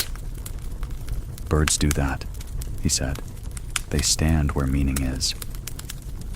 They buried the box at dusk, not deeply, just enough to tell the earth this was not a hiding, only a keeping. The lantern watched, its flame standing small but steady in the mild wind. Helena said a few words that did not bend the night. They were so light. "If you find this, be gentle with us." We were learning. Then the spade patted the ground back into shape, and the farm turned to find its evening soup had gone to readiness without them. Spring rose, and the monastery chose a new psalm to sing over seedlings. Letters became easier for small hands, and numbers learned to behave kindly under the elder child's gaze. The father's new post made his gait more deliberate, but it had not stiffened his back. He still paused to rub the donkey's muzzle, still stopped to watch swallows write their joy into air. The mother's mending grew finer, so that patches read as compliments rather than apologies. Elena's window filled with green shoots that made the whole lane look younger. The lantern, oiled and polished, grew almost unnecessary and remained absolutely essential, like good manners or bedtime blessings. One night, not long after the barley's first head showed, the sky staged a clarity so clean you could hear it. Stars lay down like seeds on black soil. The moon practiced being full. The children brought their blankets outside and made a small camp on the steps while their parents sat on the new bench and decided nothing more serious than whether tomorrow wanted a lentil stew or a cabbage soup. From up the hill, the monastery bell tolled the hour, with a timber brother Matai claimed he had not tuned, only listened to until it ascribed itself.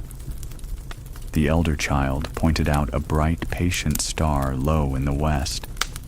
"That's where he said the sailors look," the child whispered, meaning Demetrios, and Marcus reached for the wooden bird and set it on the step so it, too, could watch. "Then they are not lost," he said, content to be sure for someone else's sake.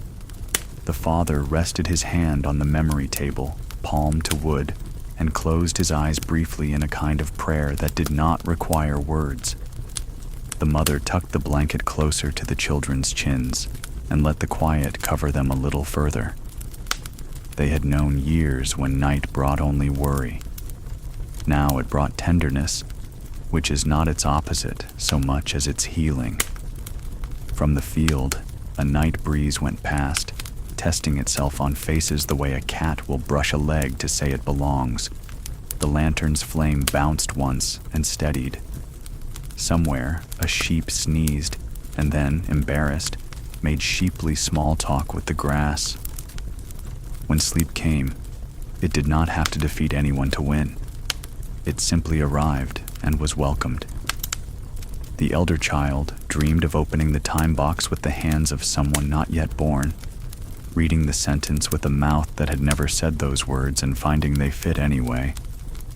Marcus dreamed of a rope that reached to a star and back down to the gate, and how it felt to hold both at once without being pulled apart. Morning rose in the way mornings should, gold at first, then bright, smiling without bragging. Work waited, but it waited like a friend leaning against a fence, easy to talk to. The year would keep turning. The empire would keep doing what empires do, which is to say, too much and not enough. Plagues would forget themselves for a while, and then remember, and people would learn better, and forget some, and then remember again. But on that farm, with its lantern and its bench, its memory table and its box asleep under earth, the answer to Autumn's question kept returning. We will carry forward what made us tender and brave, our letters, our names, our small skill at mending, our habit of listening, our readiness to share a little light. And if, years from that evening, someone walking the lane with a child at their side should lift a foot to the threshold of the new house and feel a warmth rise through the wood, they would not be wrong to think the house was greeting them by name. Houses learn names, after all, when people use them for more than shelter, when they are classrooms and kitchens and places where a father sits with a ledger and chooses mercy because the numbers can bear it, where a mother stitches a patch so fine that the cloth wears the past proudly, where a child sets a wooden bird by a window and says to it, "Watch with us." What they chose to keep was not heavy. It did not require a pack animal or a cart. It fit in pockets and under tongues and on small shelves. It was the kind of wealth the levy could not reach. They were not heroes in anyone's book, except in the book they wrote together by living this way, line by line. And on the hill, in a room with a window that knew how to make a square of light move across a floor, a rope looped on a nail and a jar of honey and a whetstone, and a small bird taught every morning class what matters more than fear, louder than rumor, longer than winter. The brothers said it like this: practice your kindness until it stops being practice. Helena said it like this: leave the soil better than your boots found it. Thomas said it like this: give your hands good work and your heart will stop picking old scabs. Demetrios said it like this: keep a comb for your fierceness. It will shine. The children, who understood the meaning of keeping before they could define it, said it like this to each other in a whisper: stay. The lantern, if it could speak, might have said only what it did every evening: I am here. The bell up the hill might have said only what it did each morning: now. The small bird would have said nothing at all, and in so doing, said it perfectly. And so the calm that followed was not emptiness. It was a room made ready. It was a table with enough chairs. It was an old city healing and a small farm addressing the day by name. It was the knowledge that if the light should dim again, the people here had learned how to share what they had, to teach what they knew, to count only what added kindness when counted. It was, in short, a life. Let the year fold its quilt over you. Letters like stitches, names like stars, breath slow and even. The lantern will keep a small watch. The bell will find you in the morning. For now, rest in the room you've made ready. Good night.